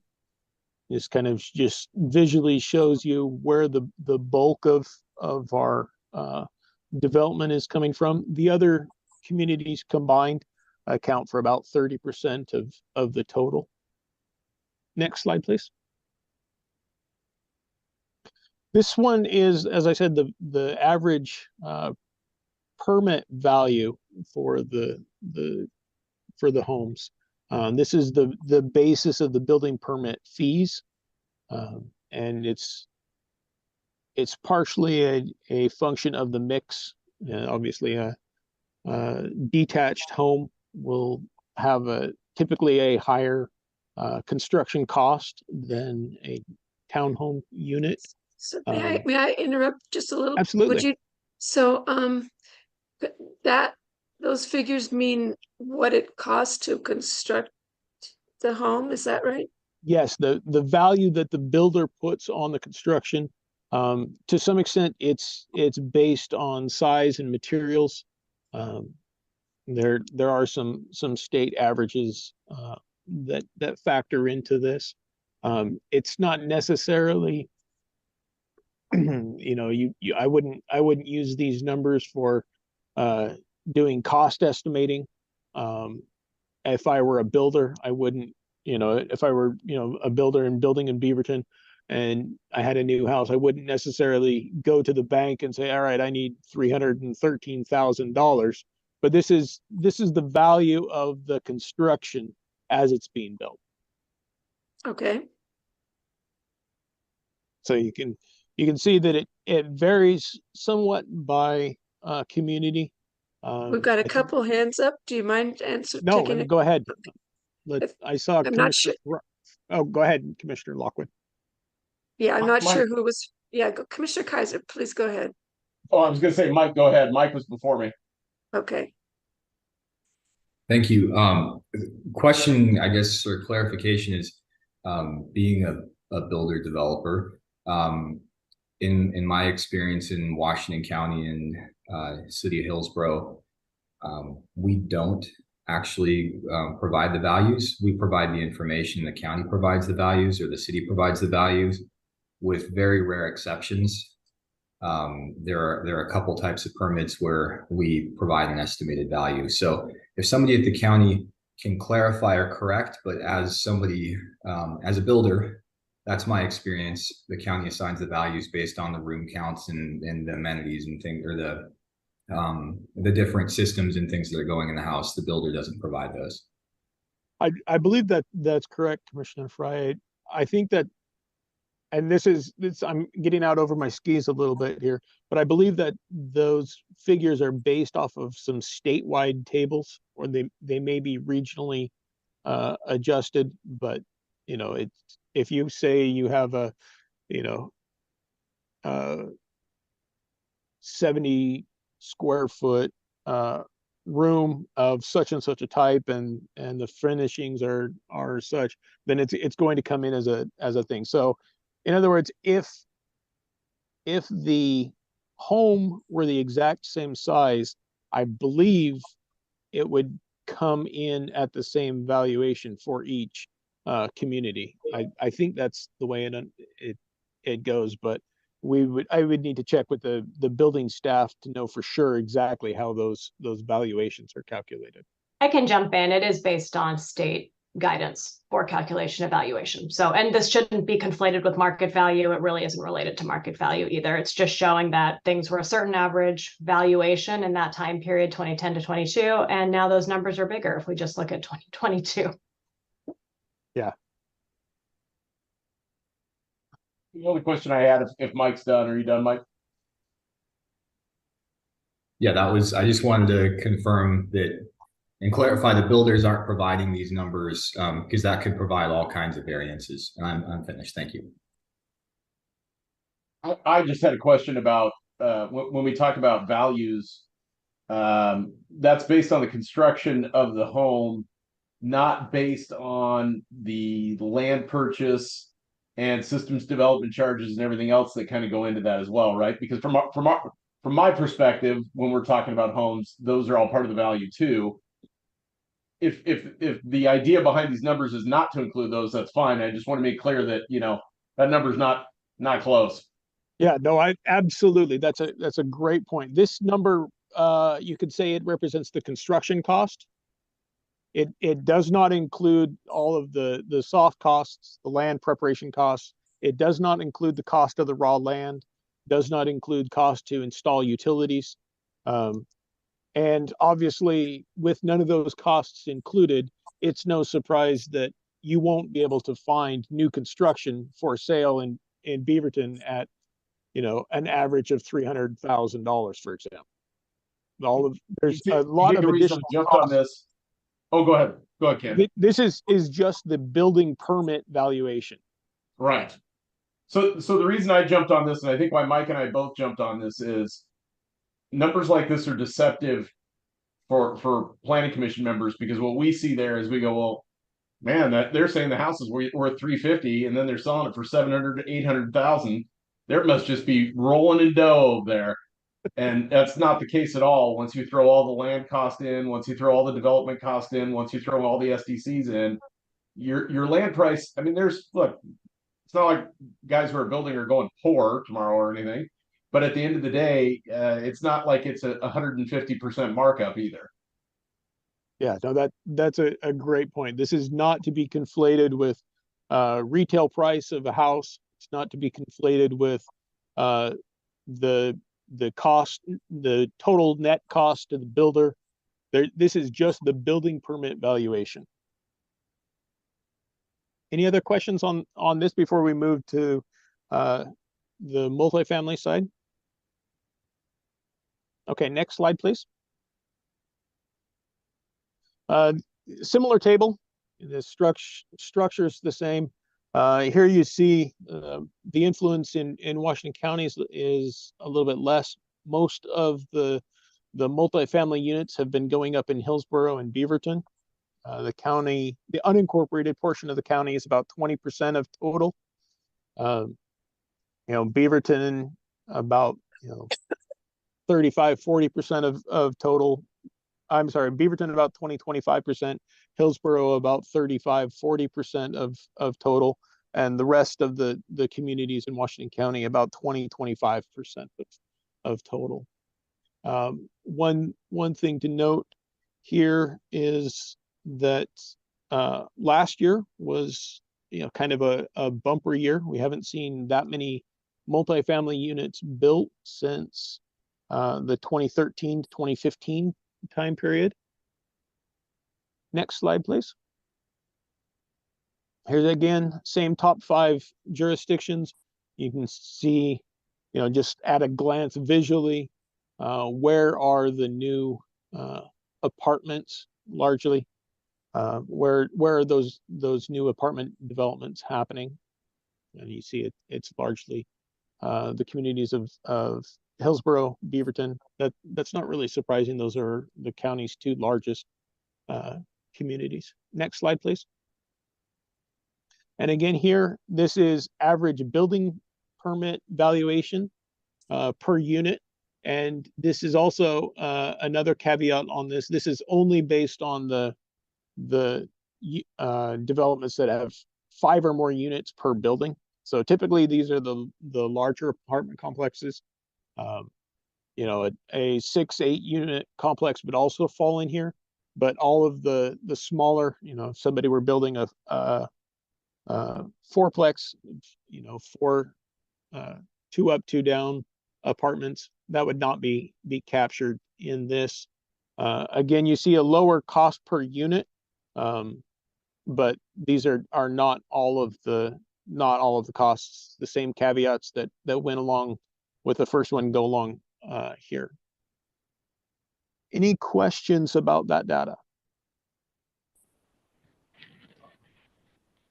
Yes. Mr. Well. yeah, I just to clarify further that the intent of these two slides that we're looking at these changes average in the last year versus average over the last 10, 12 years is the costs are going up. Exactly. That's the big takeaway here is that costs are going up.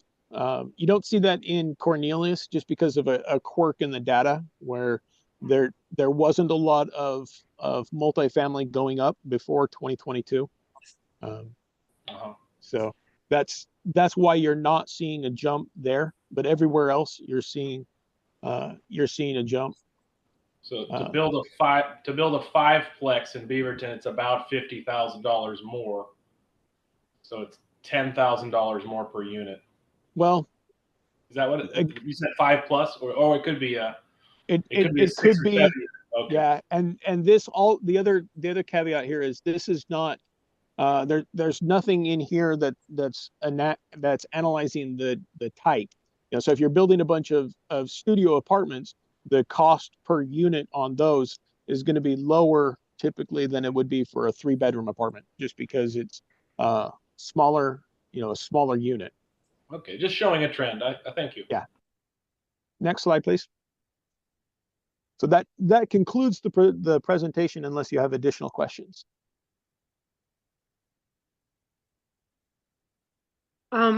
Usually our presentations are available after the meeting, so I just wanted to check with staff that we can access those slides later if we want to look at them again. Okay.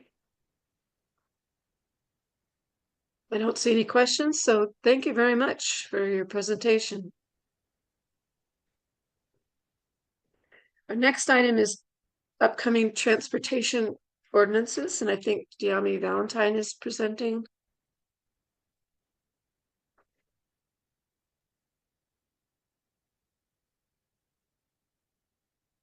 Diami should be joining if there he is. All right, good evening. Chair and Commissioners, for the record, Diami Valentine, I'm the Principal Transportation Planner with the Department of Land Use and Transportation.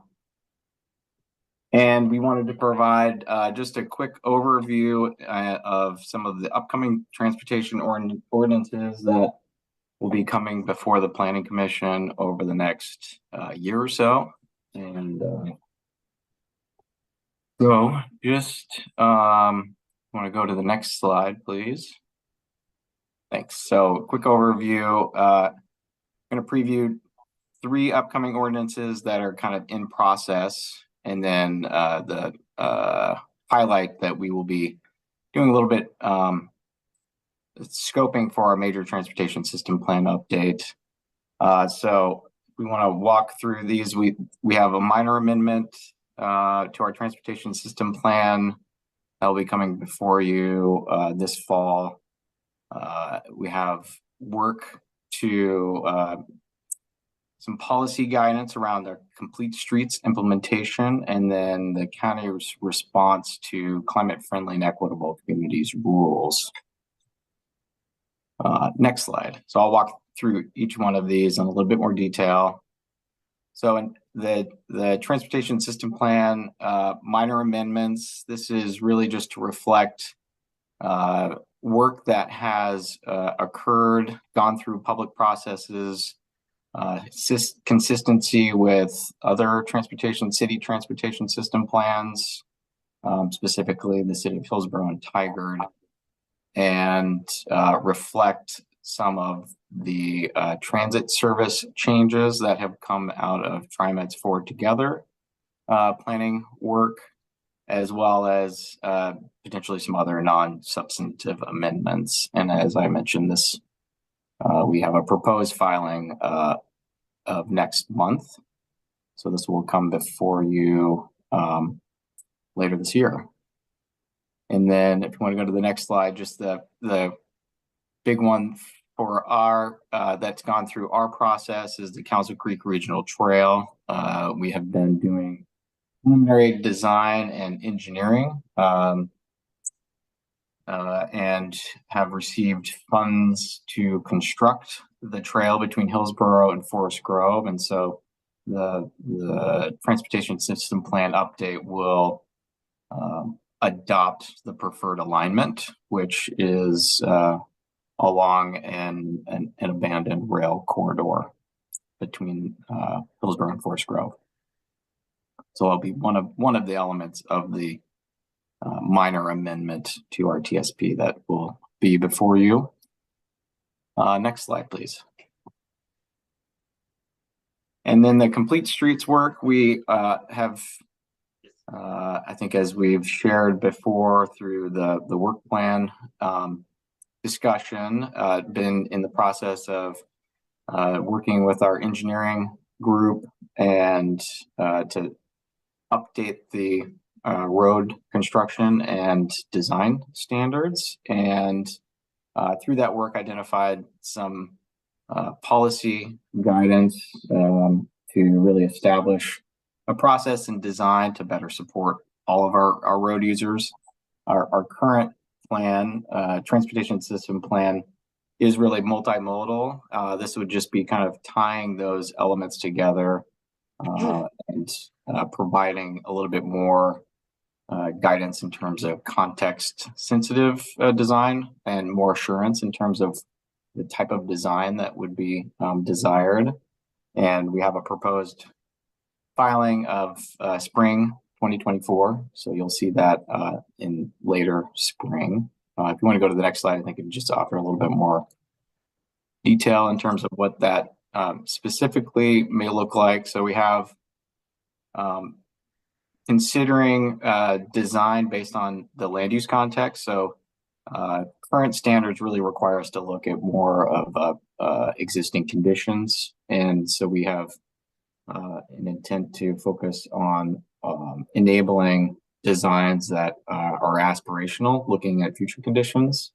And then also thinking about the different type of users, their needs in terms of access and mobility. So that includes all, freight, transit, people walking, biking, rolling, and driving in vehicles. And so these design elements, the policy would potentially consider, and the construction standards, when they are updated, will address design and target speeds, lane widths, bicycle facility options, sidewalk widths, transit design, and as well as on-street parking options. And then just those would vary depending on what that context is. Obviously, if you're in the rural area, it's very different than if you're in a more urban environment. Next slide, please. I think we've also addressed some of this, the climate friendly and equitable communities work, which is the state has undergone a fairly substantial revision to the transportation planning rule. This is governor directed, executive order directed, and some of the early implementation requirements are to address parking reform. And so we have a deadline for adoption that's been established, and actually we've been granted an extension to the end of 2024. So this would, potential recommendation is to remove minimum parking requirements in unincorporated urban area, as well as adjust some of the parking maximum requirements. And then also considering some of the parking area design standards, including like tree canopy requirements. So we have we'll be working on that over the next 8 months and have a proposed filing date in summer 2024. And then let's see, next slide, please.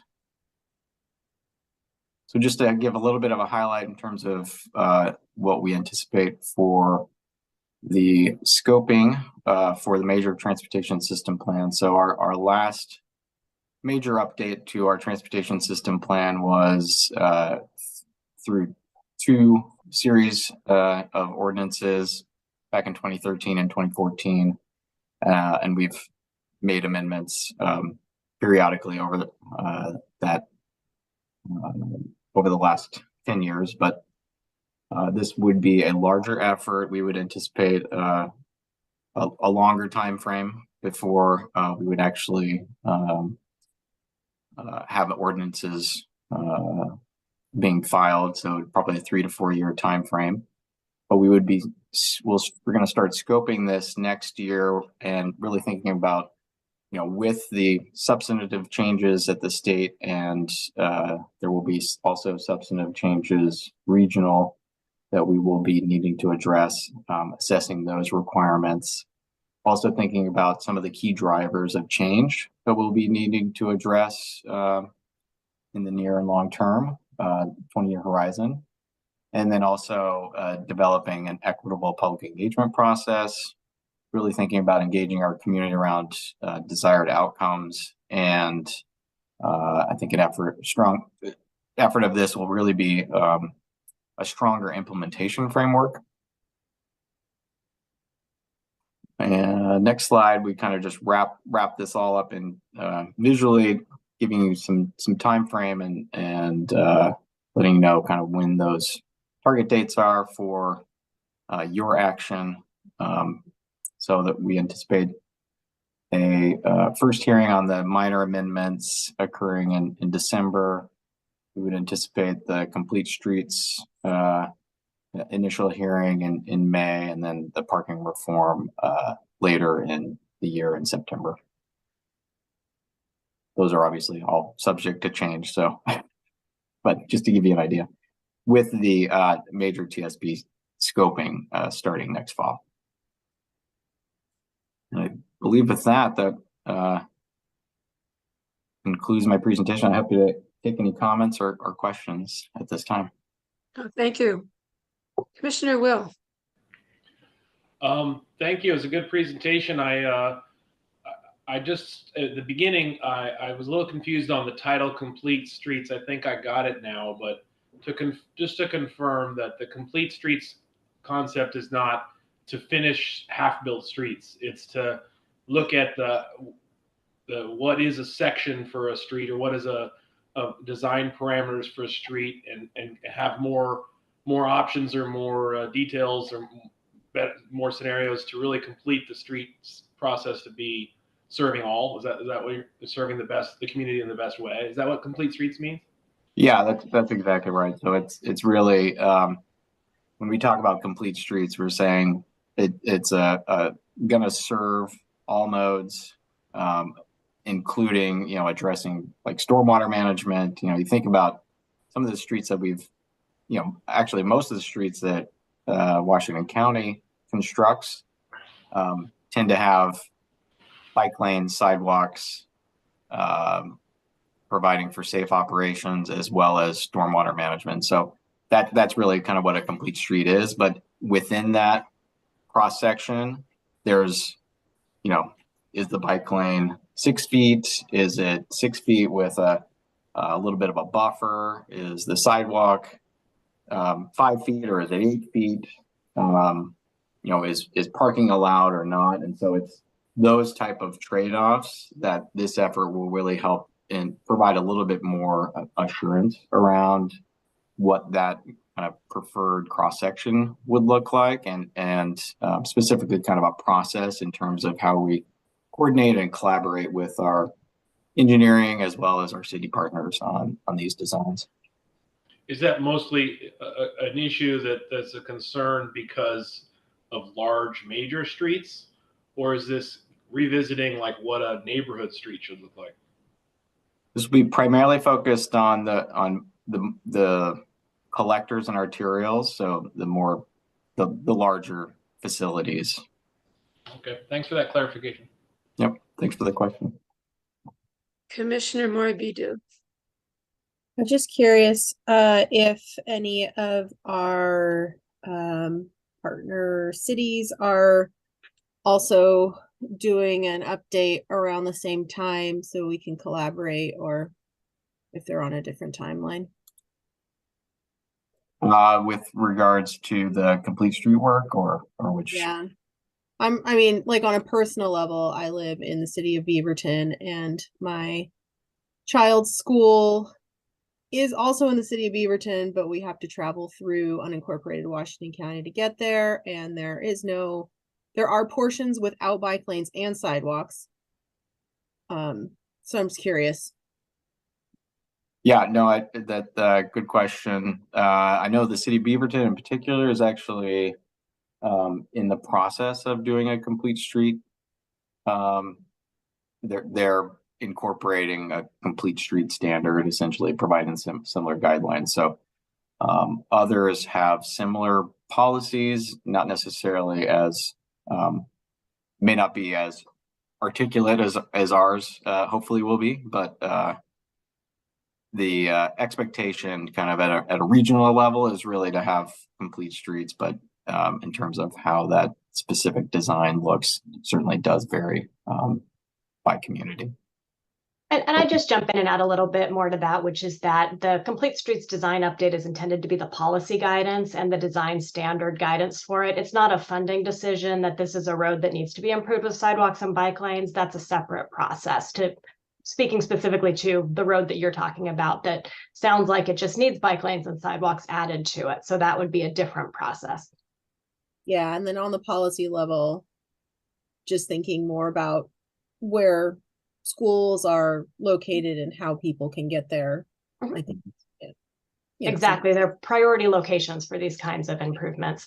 And for planning commissioners who are relatively newer, this project, the Complete Streets Design Update, has been going on for a really long time. I think that we have briefed the Planning Commission, 3 or 4 times on it throughout the years. We had intended to file the ordinance back in 2020, and I think we all know what happened back in 2020. So that project has been significantly delayed, and then we had staffing shortages, and so it's been difficult to get it to bubble back up to the top of our priority list. But now having Diami in place as our principal transportation planner and hiring some more staff for backfilling, I think that we'll be able to move it forward and get our policy guidance in place.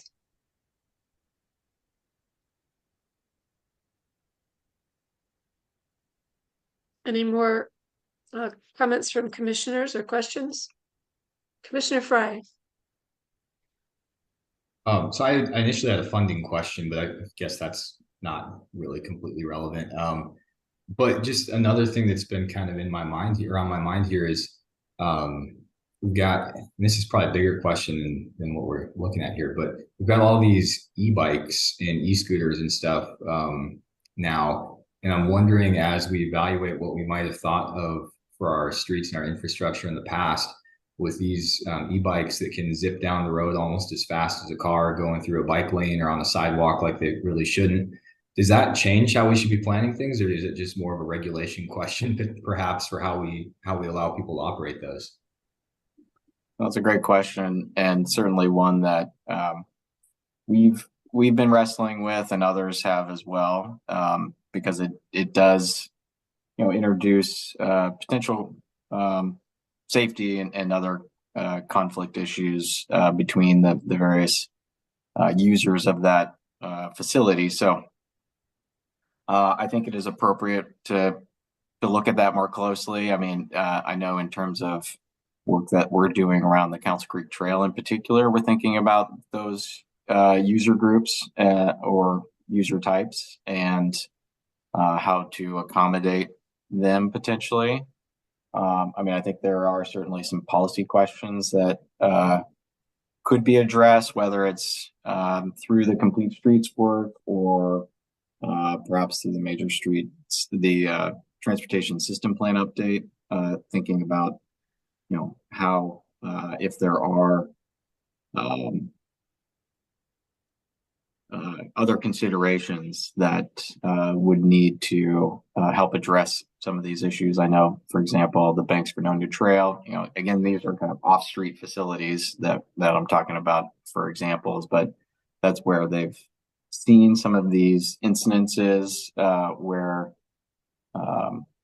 there's an expectation that you can go certain speed. And I know that the state parks are trying to, they're trying to wrestle with how do they limit that those user groups to ensure safe facility. And so they're talking about posting some guidance around and posting speed limits, for example, on trail facilities. And so these are things that certainly warrant potentially some further discussion. So I think the various efforts before us over the next couple of years will present us with an opportunity to potentially have those conversations.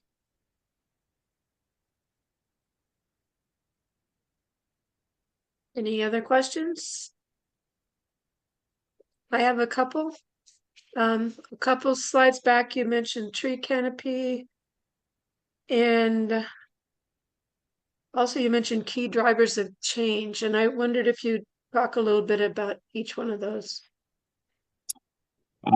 Sure. The tree canopy is related to the parking lot design standards. So there's a certain expectation that rather than just having as part of the climate friendly and equitable community work, rather than having a parking lot that is devoid of any vegetation, that there would be a requirement to have some tree canopy, and that would mean probably either preserving existing trees or planting new trees to reduce kind of that urban heat island effect and providing some shading. And so that's kind of the state intent, how that gets, and I believe the guidance is like 50%. I'm just kind of pulling out of there.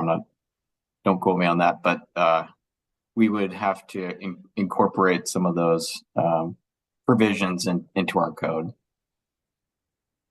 Now, as you're talking, I thought of the parking lot at the Beaverton Central Library. I don't know how many commissioners are familiar with that, but it's definitely was created with trees. So something like that is the standard now, I guess, for new construction. Is that right? Yeah, as a result of this parking reform, that would be the case in unincorporated. Other cities, the cities may have different standards in place currently, but okay, we do not. And then in terms of your second question about drivers of change, I think that presents certainly a opportunity for we're thinking about obviously an analysis of our land use and transportation existing and future conditions analysis, and really taking an inventory of that. I think there's also some of these emerging technology trends, how we're commuting. Obviously, coming out of the pandemic, we've seen some travel pattern changes that may warrant consideration to have in terms of how they have a longer life, and how freight is moving around. So some of those kind of bigger macroeconomic, as well as some specific elements that are unique to Washington County. These are aspects that we would factor into that analysis. Okay, so that would turn into a report. Is that what? Okay. Thank you. Yep. Any other questions or comments? Well, thank you very much for the presentation. Yeah, thank you so much. Next item on the agenda is consideration of minutes. And we just are considering one set of minutes. It's for August 16th, 2023. Are there any proposed changes or corrections to those minutes? Seeing none. Move to accept the minutes as presented. Thank you. Vice Chair Dye. Is there a second? Second. Moved and seconded without objection. The minutes are accepted. Next item is Planning Commission announcements. Is there any commissioner who has something they want to share with us tonight? Okay, I'm not seeing any hands. That brings us to our final item, which is adjournment. Without objection, we are adjourned. Good night, everybody. Thank you.